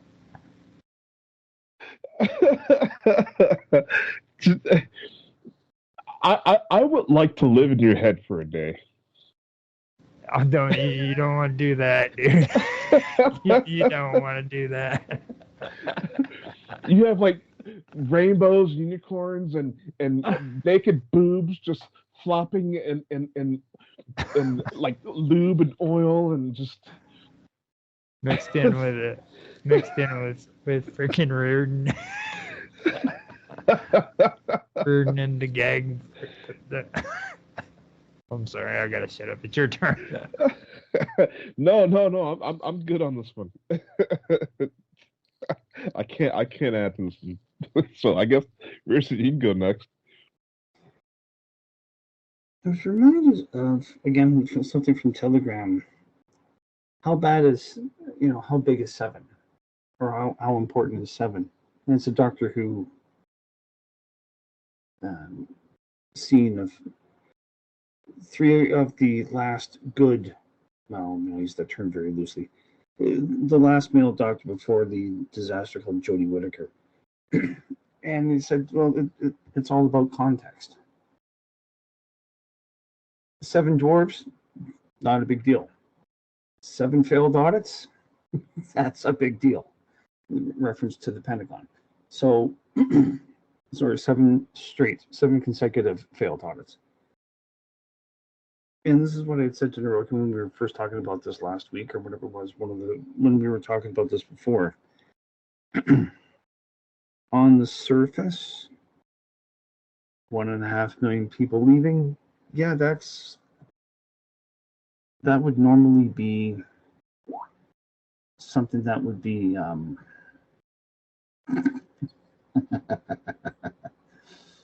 oh God, Jabba the Sloot. How about we just kind of put that? I'm just going to plant that image in all of your brains. You're welcome. Oh, sleep with you I will not. Give you social disease I will. Continue. Find a fold and fuck it. Oh, sorry, that's your preference. Anyway, yeah.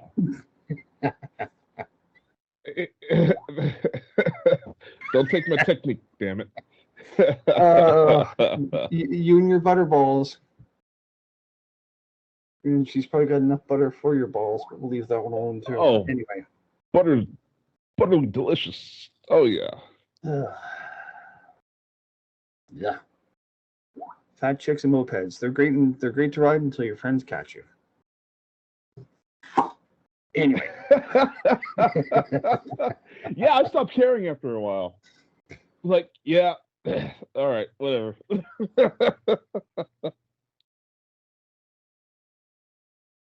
So, as I said, 1.5 million users under normal circumstances, 1.5 million customers, whatever you want to call them, leaving your company would cast serious doubt and would or should make investors or the owners of the business be worried. In this case, as Naroki said, 0.0027% of the user base has voluntarily left. This is also probably a vast majority of those that did leave were probably the ones that were the most vocal and couldn't stand Twitter when it turned into X because Musk was actually allowing for free speech, shall we say.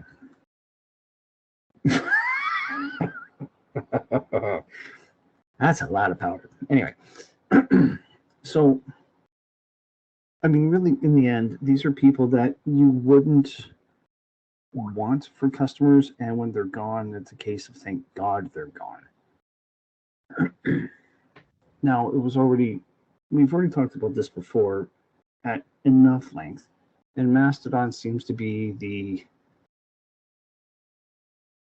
really the only viable outlet, echo chamber, bubble wrapped platform, whatever you want to call it, for those that are,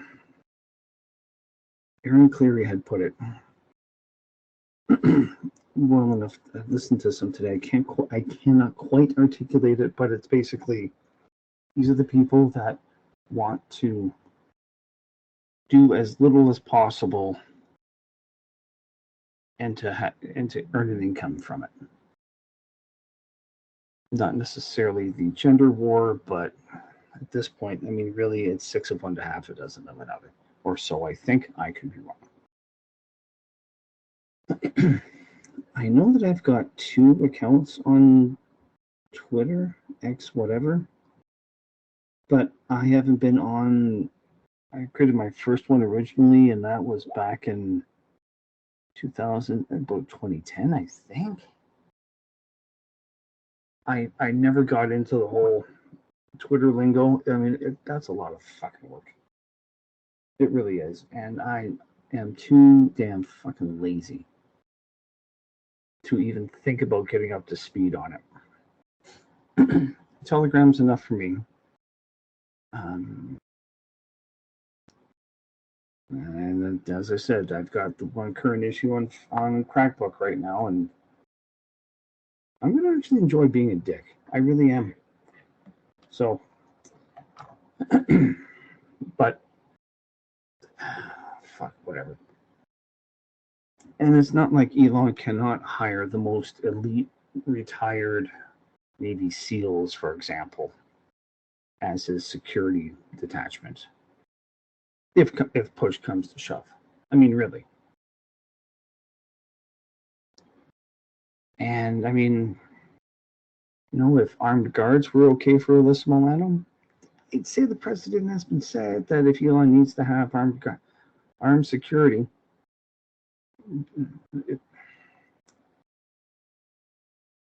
it won't be I won't say it won't be discouraged, but I don't think that too many people are going to say anything if anything were to happen. And of course, there'd be the need for an investigation and what happened and blah, blah, blah, blah, blah. But, hey, it's America. Fuck around and find out. So that's about all that I have to say on that one.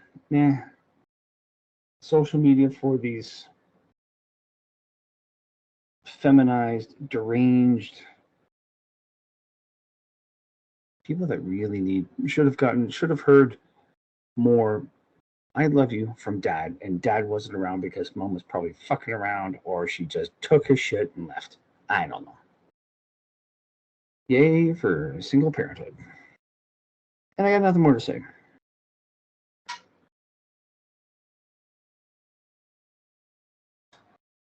Okay, fine. We were tired of listening to you anyway. All right. I so thought I heard titties somewhere in that conversation. Somewhere I heard him say titties. Like titties bounce. Titties.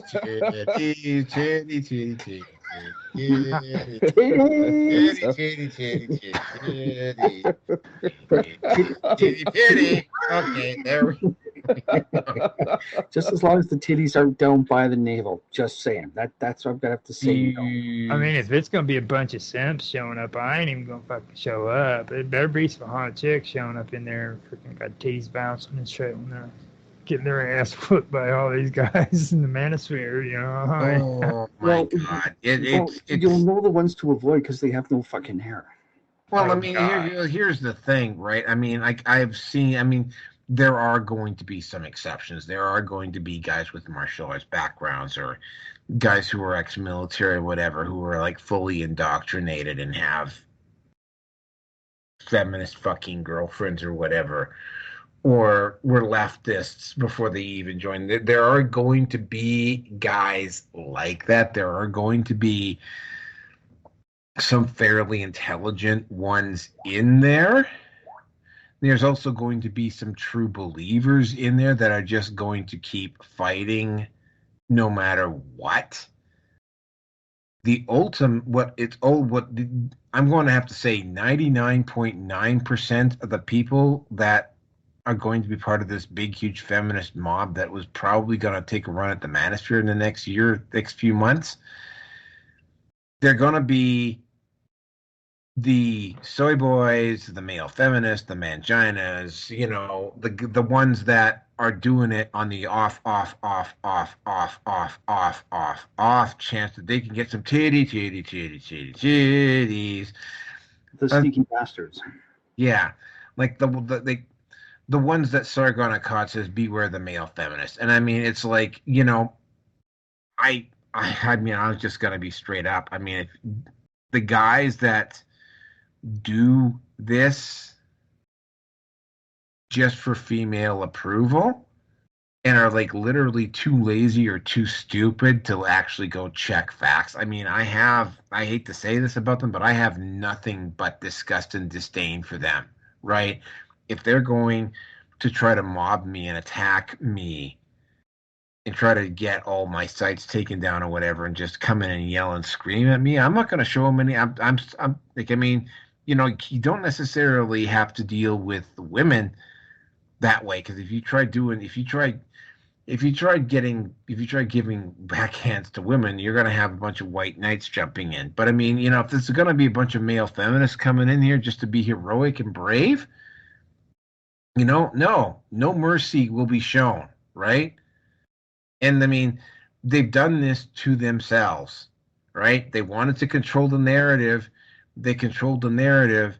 So now when they launch this attack, talking hypothetically here, but when they get around to doing this, they're just going to basically be sending these individuals in to get massacred. And the women that are doing this, who are manipulating the guys into doing this, are not going to care. And if you are one of those male feminists that you do somehow get this far in and you listen to this, yeah, you're being fucking used. They're just gonna throw you out there on the line. They're gonna have you come at us, and you're gonna get basically, it's gonna be blood for the blood god, skulls for the skull throne, for lack of a better term. It's gonna be a corn party, and when you go limping back to the woman that you were trying to impress, she's not gonna fucking sleep with you. She's not gonna sleep with you, dude. Like, it's not gonna fucking happen, right? Yeah. And As PUA, like, I can second that. Yeah. She's not gonna fucking sleep with you, right? In fact, if anything, if she's gonna sleep with anybody, she's probably gonna fucking sleep with someone like me or V, right? Because at least me and V have our fucking balls. Or another woman. Or another woman. Yeah. Hey, Roger. She needs to experiment. Roger. Boundaries. Yeah. Titties. Yeah. So- that's all I care about. Fucking You know what? these guys he's talking about, all these guys Naroki's talking about, they're just a bunch of pussies, dude. Titties. I'm talking They about are, women.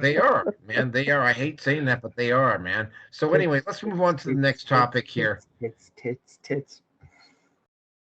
Did you say tits? Okay, you know what? I'm gonna have to download some titty pics into the chat now just to keep you guys satisfied. But before we do that, Thank you, kind sir. Lube me up and where's your call vet? me. Where's our vet? Where's our vet? Where's our vet? Where's the sperm generator? Where's the sperm generator? Do you got any orange band? Any orange hand bomb spares around? Because I'm gonna need it because I don't like chafing. Oh, Let's see the tits. Okay, well, let's move on to the next topic here because we're almost at the 2-hour mark here. So, the next topic, and this one is, again, we all know that Alex Jones got convicted in a kangaroo court. Now, we all have kind of mixed feelings. I was never a huge fan of Alex Jones, although I did respect his bravery when he went into Bohemian Grove. That was ballsy. Standing outside those Bilderberger conventions and screaming at the top of your lungs and letting these guys know they weren't going to get away with shit. I respect that as well. I mean, yeah, Alex Jones is a bit of a showman. Yeah, I mean, again, right? Is he a Zionist? I really haven't given it much thought because I really haven't followed him much closely. But I mean, yeah, he got railroaded. And I suspect at some point in some juncture, Trump himself will probably intervene in this particular situation. Now, Infowars has continued to run throughout this whole thing. Now, Infowars is considered an asset that belongs to Alex Jones. Alex Jones, so it was supposedly put up for auction, and the people that won it were from the website, was the corporation that owned the website The Onion, and they were going to literally turn Infowars into a parody site. And they went out and they were openly celebrating and they were screaming at the top of their lungs, ha, ha, ha, we owned Alex Jones, he's a bitch, blah, blah, blah, blah, blah. And then, of course, much like everything else that has evolved around Alex Jones, it turns out that there were some improprieties with the bidding process, aka they didn't announce the auction ahead of time. So basically, unless you knew the exact date of when the auction was going to take place, you couldn't participate. It wasn't a public auction. The trustee, there were only 2 bids because nobody else knew about it. And there was one group that Alex Jones was attached to that wants to buy it and basically turn it back.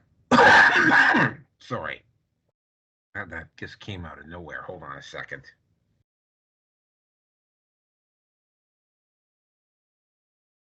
Wanted to keep Alex Jones running it, and there was another group run by the Onion who just wanted to buy it and either turn it into a parody site or shut it down. And the trustee decided to sell, even though the group that was responsible for the Onion, oh, by the way, this group didn't even put up their own money. What they did is they put up money for potential future earnings from the Infowars website once they took it over. So they didn't put up any money. They had the lower bid, and the trustee just simply gave it to them without even considering the bid from the group that Alex Jones was involved with. Of course, once the judge found out, the judge went back to the Onion and says, no, you don't own shit, and this is not an auction. This is not an auction of any type. You did not follow the rules of a public auction of something like this. So next week, there's going to be, next week, there's going to be a review of this, and we're going to look at this, and we're going to determine whether we're going to have a proper auction. What was really irritating about this particular thing for them is like the way the people who were running the Onion were gloating and how they were going to. They didn't. I didn't hear them say it, but I mean, effectively, I can imagine online there were people that they were going to say that they were going to absolutely, basically tar and feather the image of Infowars and turn it into an absolute joke of a site. Remember, the Onion actually used to be funny at one point until they turned into a bunch of fucking leftists, apparently. But I mean, I haven't seen anything funny for the Onion in a very long time. Yep. So they violated a bunch of laws in this auction, so now they're going to have to go back to the drawing board, and they're probably going to have to do another one. And again, right, this was one of the possibilities. I also think this was just basically an attempt to shut. And from what I'm seeing, this was basically an attempt to shut down Alex Jones or to shut him up. The only problem is that even if they do that, Alex Jones has already started up a different company called Alex Jones Media, and they're broadcasting from there. So, I mean, it's like they're not shutting him up. They're not doing what they think they're doing, but whoever it is that's in charge of this keeps acting as if, like, I mean, again, right?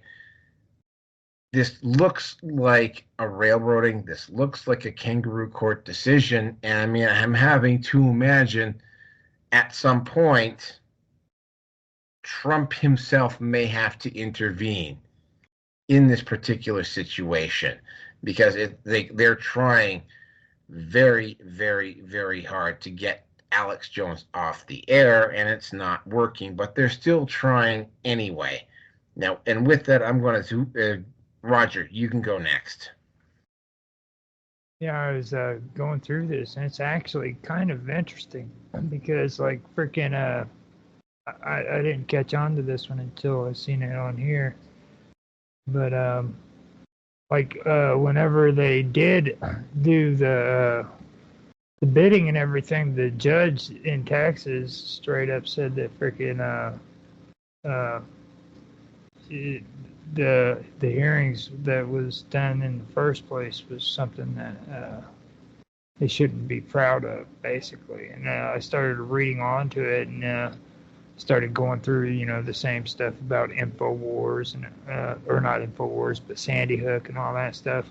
And don't get me wrong, I don't agree with anything when it comes to Alex Jones and what he said about Infowars, but other than that, I mean, I've never had a problem with the guy. The other thing that I disagreed with was whenever he started getting all freaking crazy about politics, because at one time he was all into freaking, prison planet and all this shit, and he just started getting all crazy in the head when it came to politics and stuff. So, and he had also a lot of conspiracy concerning the banking system, which I thought was pretty cool, but that was all gone the moment he started getting all caught up into the freaking politics stuff. And like this stuff that's going on with him right now, I mean, he's the only one to blame for this. You know what I'm saying? Like freaking, he came out with those statements about Sandy Hook years and years ago, and he just thought it was okay to just run his mouth publicly like that. And then when he became a target for the freaking these government officials, what was the first thing they did? They freaking gathered all these family members together and freaking said, "Hey, man, you need to sue him." So that's the one thing that freaking people like Alex Jones don't realize because they get too far ahead in their head. You know what I mean? They think they're big shots now and shit. Like, and he was on top. He had his own freaking show. He had his own freaking platform. A lot of people watched him. He thought he couldn't be beat, and you could see that whenever he was starting to get involved with a lot of the politics, because he would always fuck with that one dude off of the Young Turks that everybody else calls him Psych, or I called him Sink. But he was always fucking with him and shit, like especially during the elections and stuff. So he he thought he was too big to freaking be taken down, and that's what's happening now. He's being brought down. I don't like the Onion either. I think it's a joke. I've never liked them, to be honest with you. It's kind of like BuzzFeed. I never found any humor in BuzzFeed either. So that's it. I just don't like them at all. But with that, I'll shut up and let B come in and say something. Yeah. I don't know. I love Alex Jones. Just don't tell Vinny Eastwood I said that, okay? Because we have talked about Alex Jones extensively, and how much he how much he feels about Alex Jones. Yeah, I'm supposed to be talking to the guy. I don't know when that's gonna actually happen. I've got to get my freaking RV out of Wisconsin. I gotta drive down to Texas. I got so much stuff I gotta do. I don't know. Infowars. I mean, you guys say you got crazy about it. I mean, man, I like the passion. All right, passion of the Jones. All right. I don't want to blaspheme and say forget Christ, but uh, man, if Alex Jones could have flogged himself with the flail on the air, he would have. Let's go get those damn globalists. I bleed American blood, red, white, blue. I think he actually did do that a couple of times.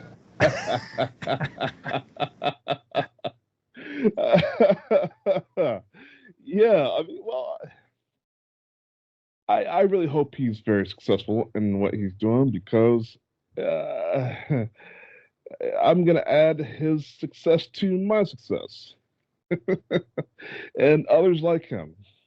So I'm here to unite for a common cause and, help out wherever I can. So, I'm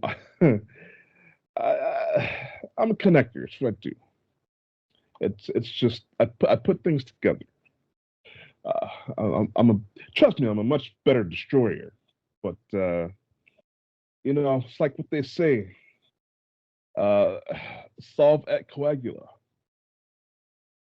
means to destroy, to create. Another name of God. So that's just what it is. No more to say about Alex Jones.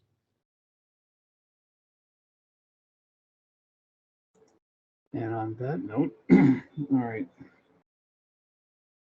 I honestly haven't paid very much attention to it all. I was big enough into Alex Jones, Infowars, 2018, 2019, and then I just lost interest. Like, as I mentioned earlier tonight, much like I lost interest in Rebel News. Don't miss it, don't miss them, and life goes on, and it has gone on for me. I've always had, since I've woken up to the likelihood of what Jones is like, he's as much of a player as everybody else is. I did see, and if I can remember to find it or look for it on Telegram yet again, it appears that some of the girls from Sandy Hook are alive and kicking. So, and given what I've seen before of crisis actors that have been around, I mean, David Hogg and then the other female that was with him from way back when, they've been at least, 2 other places. There's been some Arab girl that miraculously seems to be in the wrong place at the right time and always seems to come out hurt, but is still alive. So, and let's not forget what that would have been. The whole Sandy Hook thing would have been all about. Would have been gun control. So you'll have to pardon me for thinking that I was a Southern Princess Bride. I don't think you think what that word means, or whatever the case may be. It's just one of those. No, I don't think that that's what's happened here. I think that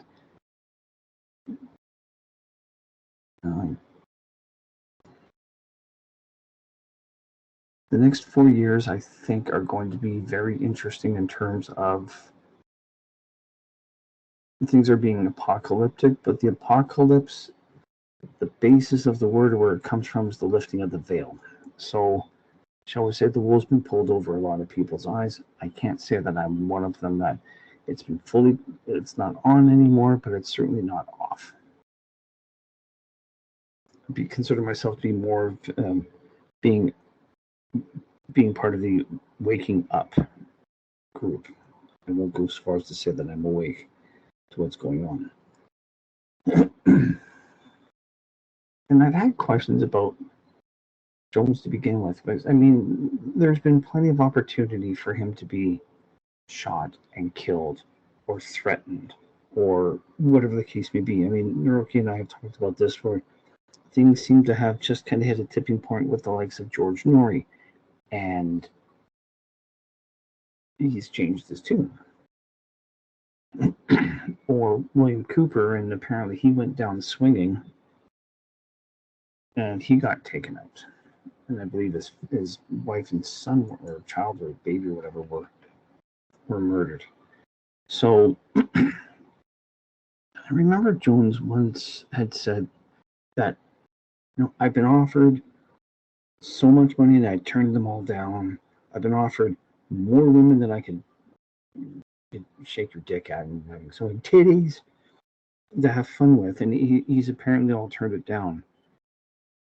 That typical kind of bravado, I would say, is a clear indicator that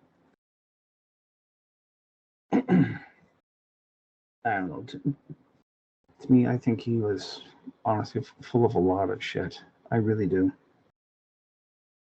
But whatever's going on is going to happen, and I don't see myself ever watching anything from Jones going forward. I'm still curious to know what Paul Joseph Watson knows that he can't talk about either, but we'll leave that alone. So, and other than that, I don't have anything more to say on the matter. So, back to you. Oh yeah. Alex Jones is a bit of again, right? I first saw or heard that because, believe it or not, Art Bell never had Alex Jones on. George Norrie had Alex Jones on so much that, I mean, like, it was everyone just assumed because George Norrie had Alex Jones on so much that Art Bell had Alex Jones on, and Art Bell was actually rather blunt. He said they didn't really like Alex Jones' style all that much, which is why he never had him on, right? Alex Jones can be a very polarizing guy, and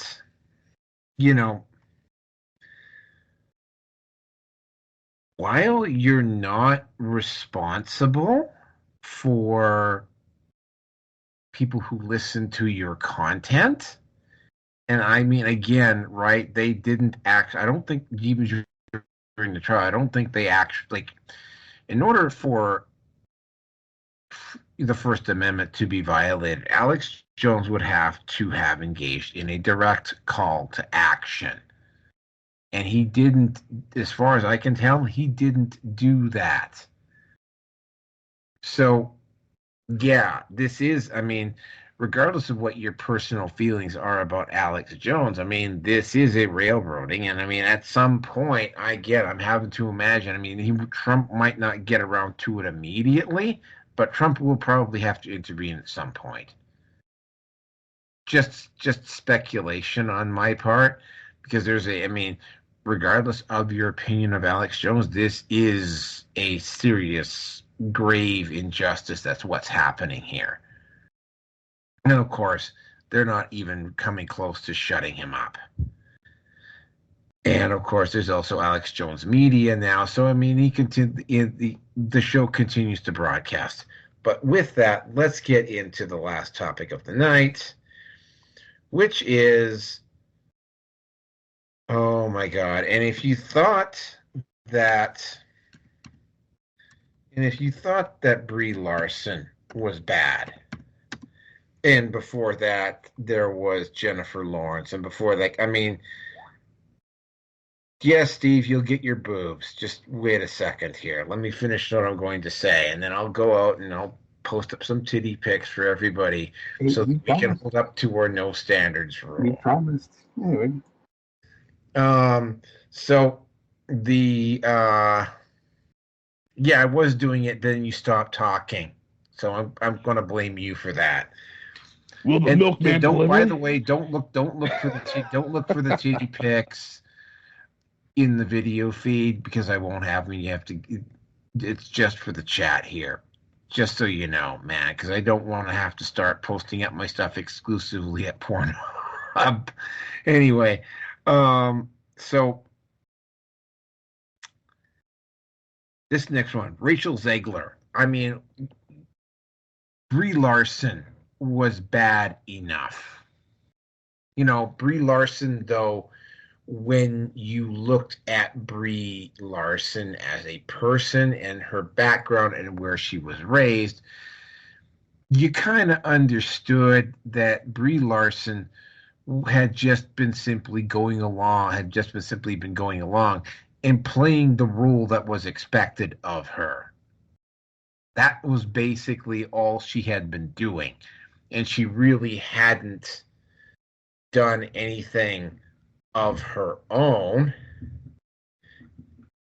until very recently, strangely enough, because the guys from the alt media sphere started to really go down hard. And I'm not saying as in they were railing her in a gangbang. They were going after her hard because of some of the stuff that she was saying. And I mean, again, you looked at Brie Larson and sort of like, okay, you know what? She's a little naive. She's not that young, but I mean, you can kind of understand where she's coming from. Rachel Zegler, however, is a product of the system. She got picked by Disney. Disney probably knew, or at least suspected what they were going to get when they got Rachel Zegler. Rachel Zegler has not done unlike Brie Larson, who has won an Oscar. Rachel Zegler has not done a single solitary movie that's been a hit. Not one.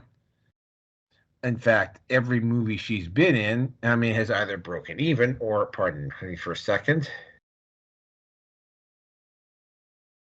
or has ended up tanking. And if that wasn't bad enough, you know, Disney in all of its wisdom, and I mean, I don't know how much longer Disney, I mean, BlackRock, that company that's in the background, is going to have to be going to the rescue of multiple corporations in the next year. BlackRock has got a lot of money, but that lot of money is tied up in stock value.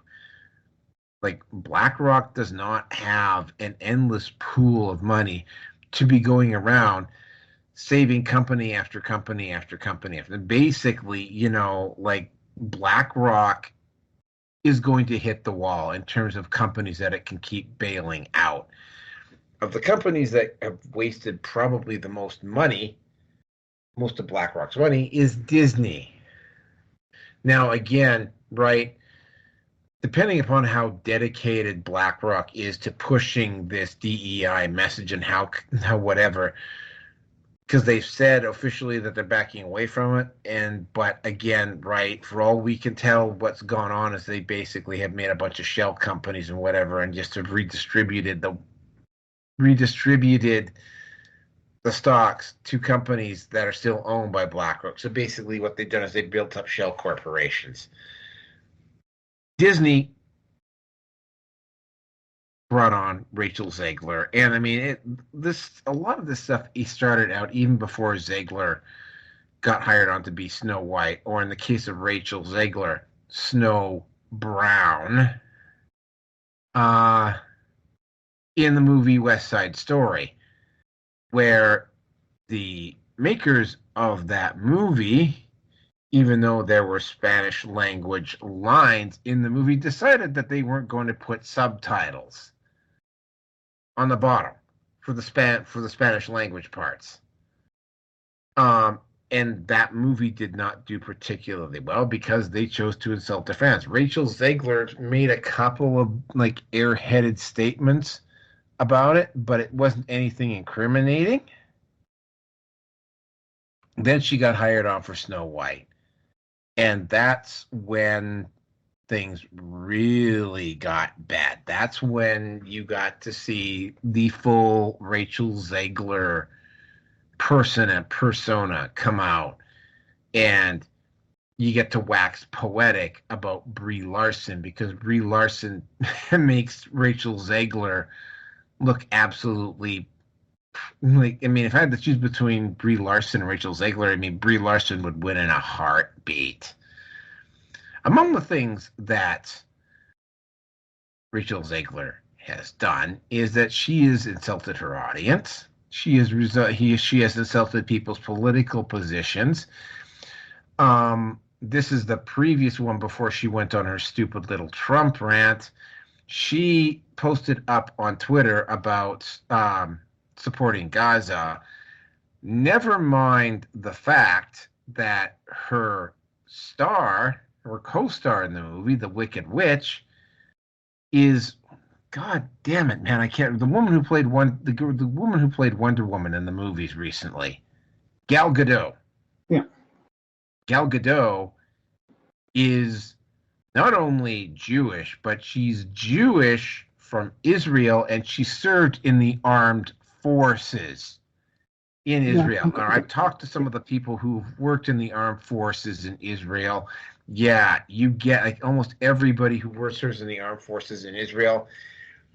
Yeah, although I suspect in the case of Gal Gadot, she probably had more than a few white knights kind of buffering her between a lot of the worst stuff. But I mean, you get to see if you're working in the Israeli Defense Forces, you get to see stuff, right? You get to have you get to see and hear stuff, and Rachel Zegler just openly supported Gaza, and it was like, although Gal Gadot, who's not necessarily the brightest light on the Christmas tree herself, but I mean, personally, I think she's infinitely more attractive than Rachel Zegler is. Didn't say anything publicly, but I mean, privately, she was actually pretty goddamn pissed. So she continues to. So she's alienated her co-star. She's alienated her fan base. The studio itself botched the production of the movie when there were some leaked stills that showed that what the doors were. She's not white. She's brown. So she can't. It's hard to have a Snow White that's not white, that's brown. And of course, they tried to play that off as progressivism, but we all know, we have a pretty good idea what that actually means when we're talking about Disney here. So she has all of that baggage. Bad movies, can't keep her mouth shut, woke as fuck. And I mean, you're kind of willing to cut her a little bit of slack because she's a woman in her early 20s. And the women that age are not necessarily the brightest lights on the Christmas tree to begin with. Although, again, there are exceptions. But then she goes out. And when Trump wins, she goes out and she just spews this hate vitriolic filled post up at Instagram the day after Trump wins the election.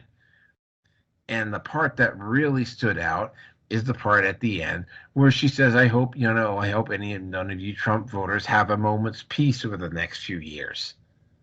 Yes, she actually said that. The Disney studio, who, by the way, is currently dealing with a lawsuit being backed by Elon Musk, by the way, being brought to them by Gina Carano over something she said on Twitter, had they put Disney in a very difficult spot.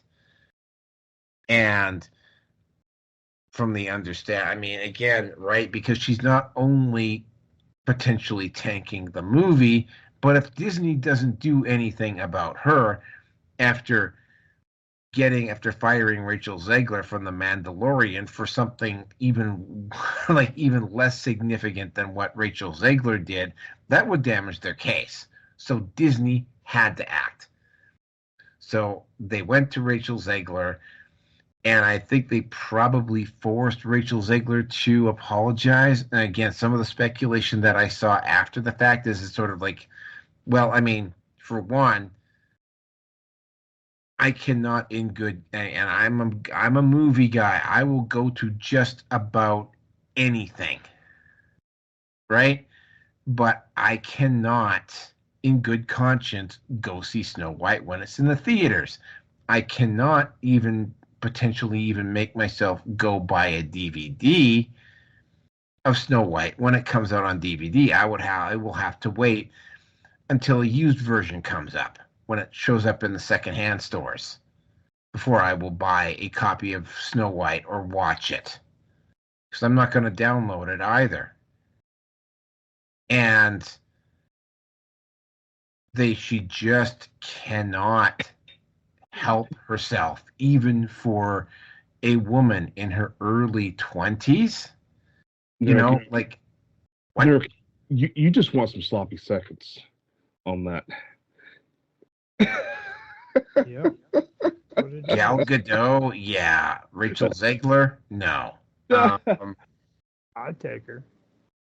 I'd do it. Okay, you take her. I don't find Rachel Zegler She particularly. ain't got no titties though. That's the only thing. Okay.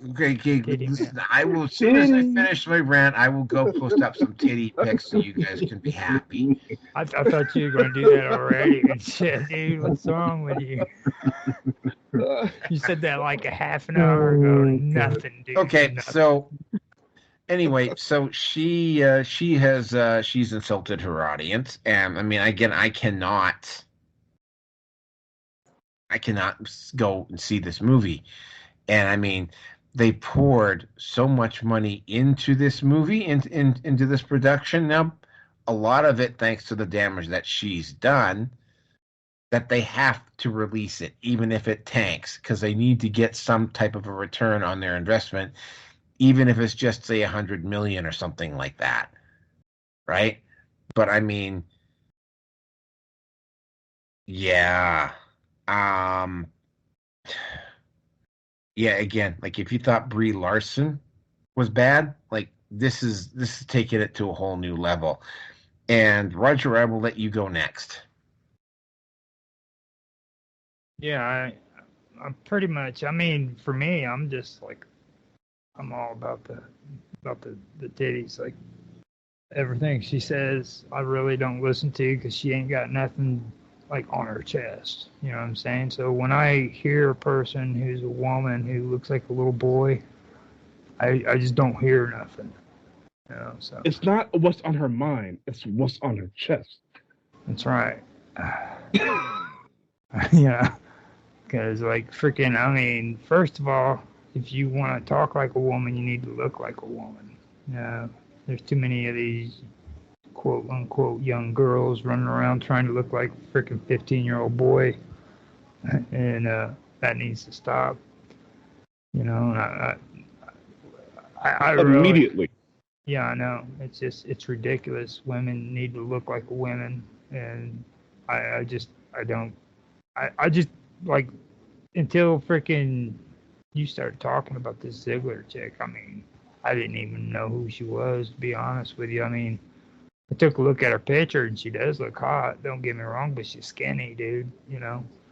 So, but I'm always into that trashy look. I love that trashy look.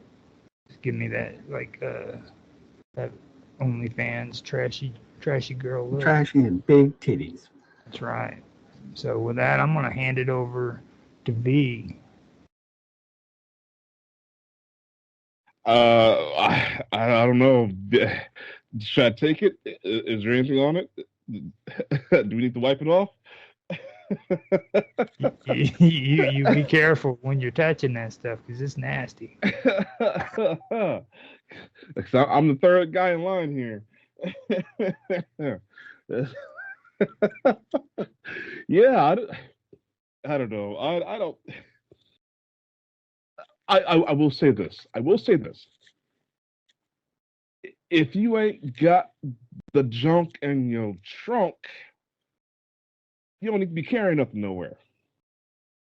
So yeah, I mean, you better be looking the part if you want to play the part. That is for sure. I agree with that. I no, what do you want me to say? I don't really. I'm not on the hate Ziggler bandwagon. She's kind of what Naoki said earlier. She's a product of the times, and God help her. I mean, that's all I can say about it. She's highly opinionated and well, a willful woman. And yeah, you don't want me to get started down that track. Do it. Yeah. Do Well, it. I mean, you say, do it, kill him, do it. Get her. I got freaking Palpatine right next to me over here. Well, I mean, I don't know. I mean, does she have a man? Is she married? Is her love life publicized? Because I don't think there's too many dudes lining up to be, sipping for her. I think Naoki said earlier in another episode, like she was in a relationship, but it ended badly. Yeah, that's the only way it can end with a woman like her. I not into the whole. I'm not a chauvinist.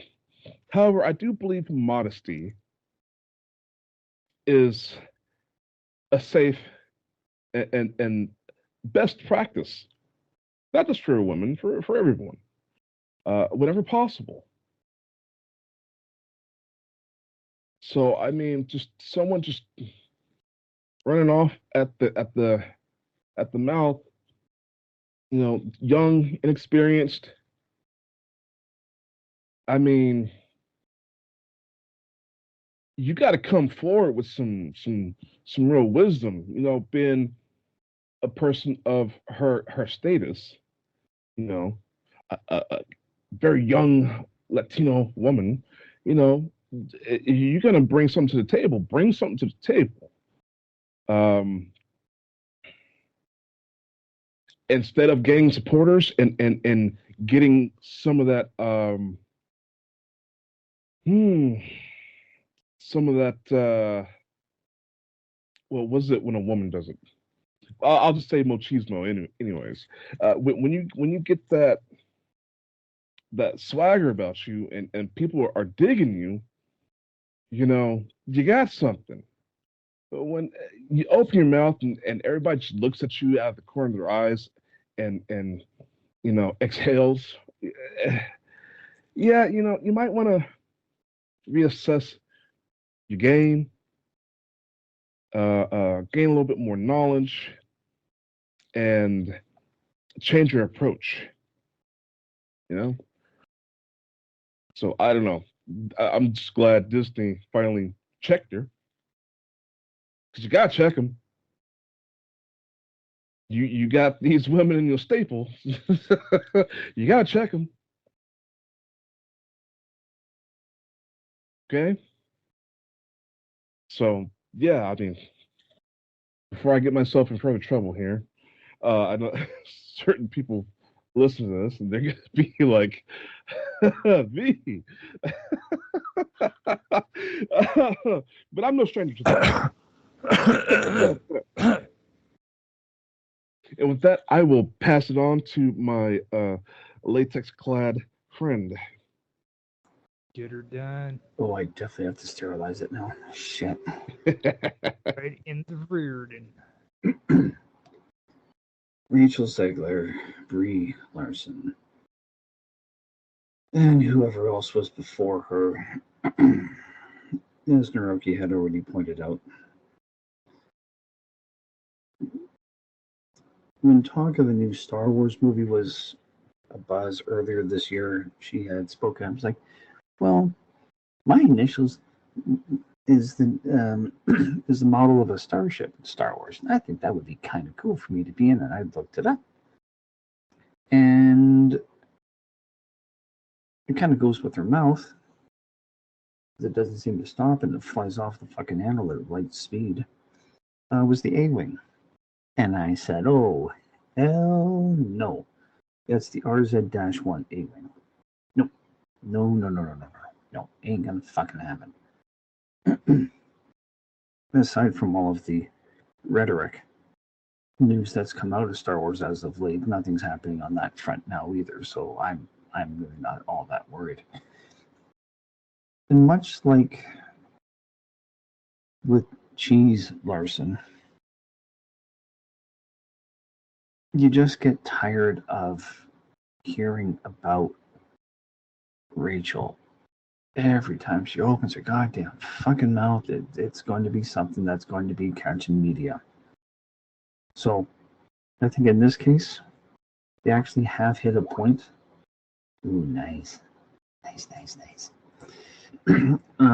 They actually have hit a point where bad press is now bad press. Again, the only movie that Disney has made that's been profitable was Inside Out 2. I think that's what it was called. And that's when Pixar had to scrub as much as possible. I'm pissed off all the wokesters there, but hey, you know what? Put out a product you don't like, or you don't have a job. Which is it going to be? I suppose that they could maybe work for game developers that are connected to Sweet Baby Inc., but we'll leave that one alone. Look who showed up for the boob shots. Mark Edworthy showed up for the boob shots. Continue, Ruth. No, stupid. Way to go, Mark. Way to go. That first one, the Indian with the blue bikini. Oh, she looks like she's AI. Anyway. And then it hit me with everything that's been going on with Rachel and with Brie. And I remember listening or understanding a bit of the life of Jane Mansfield. And you want to talk about a nice set of tits. There was a nice set of tits. Really nice. But Hollywood had a very strict policy on actors, especially actresses, who they could date in public and where they would go, how they would dress, and what they had to say. I don't necessarily agree with that, but in terms of what Disney has to do at this point, they're going to actually have to start to tone down anything that any actor or actress is going to be saying on social media. Like, I won't be the least bit surprised if they're going to have to go full Mauschwitz mode and control every single little thing that someone's going to say, and they're going to have a much larger media relations department to keep the lid on anything that could be seen as it's going to be a problem later on if this person says if Pedro Pascal is going to shoot off another double standard, but Gina Carano again gets roasted. But that's also under the assumption that Disney is even going to be alive or it's going to be around. If it is, it's not going to be. It's going to be a shell of its former self. That's all I'm going to say. Not that it already isn't, or start to show its age. So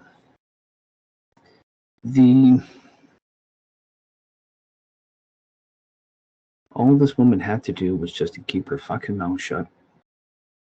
But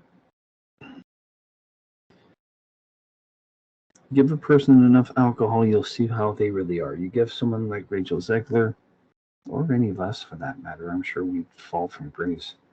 But you give someone power, or the sense of power, well, what you're going to have is someone like Zegler, like it or not.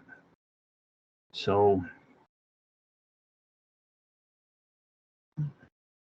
but again, this is not my issue because this is all Disney. They know what they're doing. They know what they're doing wrong. And they're starting to realize, oh shit, this isn't working the way that it's supposed to or the way that we imagined. So they have no one to blame but themselves for all of this. They really honestly do. So folks, don't be surprised if there's going to be, if Hollywood is going to go back to that walk down. Well, keep your mouth shut with some cock. I mean, really, that's what the only way you won't hear a word out of her. So, yeah, it's. I would be less indifferent if Disney didn't prove to be as much of the focal point or the flag bearer, shall we say, of leading the DIE charge, because that's what's going on here. Disney is dying. It's going to die a slow death. But yeah, it is what it is. We've been telling them what we don't want. We've been telling them what we do want, and they don't listen. So, but yeah, actually, that's probably about the best way to sum this whole thing up. Rachel Zegler is around. She's a problem because Disney thought that they could redefine the definition of insanity. So, and that's all I got. Now for looking at some titties. Back to you. Yes, that's right. That's the titty pics have been posted up. I got Sydney Sweeney. I got a nice cleavage shot of Brie Larson in there. Yeah. Because I'm just that kind of a guy. I even found a picture of a young Gal Gadot. I think it might be an AI image, but well, ask me if I give it. Ask me if I give it them. Her skin is too flawless, and that's AI. Yeah. So, but then ask me if I really care. I was wrong too, by the way, Naroki. I want to clear that up. I couldn't find anything that showed she had any relationship problems. So I mentioned that earlier, and I couldn't find anything. I thought maybe we were talking about that with her and her ex-boyfriend or her boyfriend. No, that didn't happen. Anyway, Rearson left. So that is it for tonight, folks. The next show, which will be on the 25th, will be the 7th anniversary show of the Red Pill Nation Hangout. So we'll be taking a trip down memory lane, even though, we'll be taking a trip down memory lane. 7 years of the Red Pill Nation Hangout, 3 YouTube channels, 4 Twitter channels, 4 Reddit, although I'm no longer on Reddit, 4 Reddit accounts, mucho censorship later. Here we are. And with that, thank you very much for showing up tonight.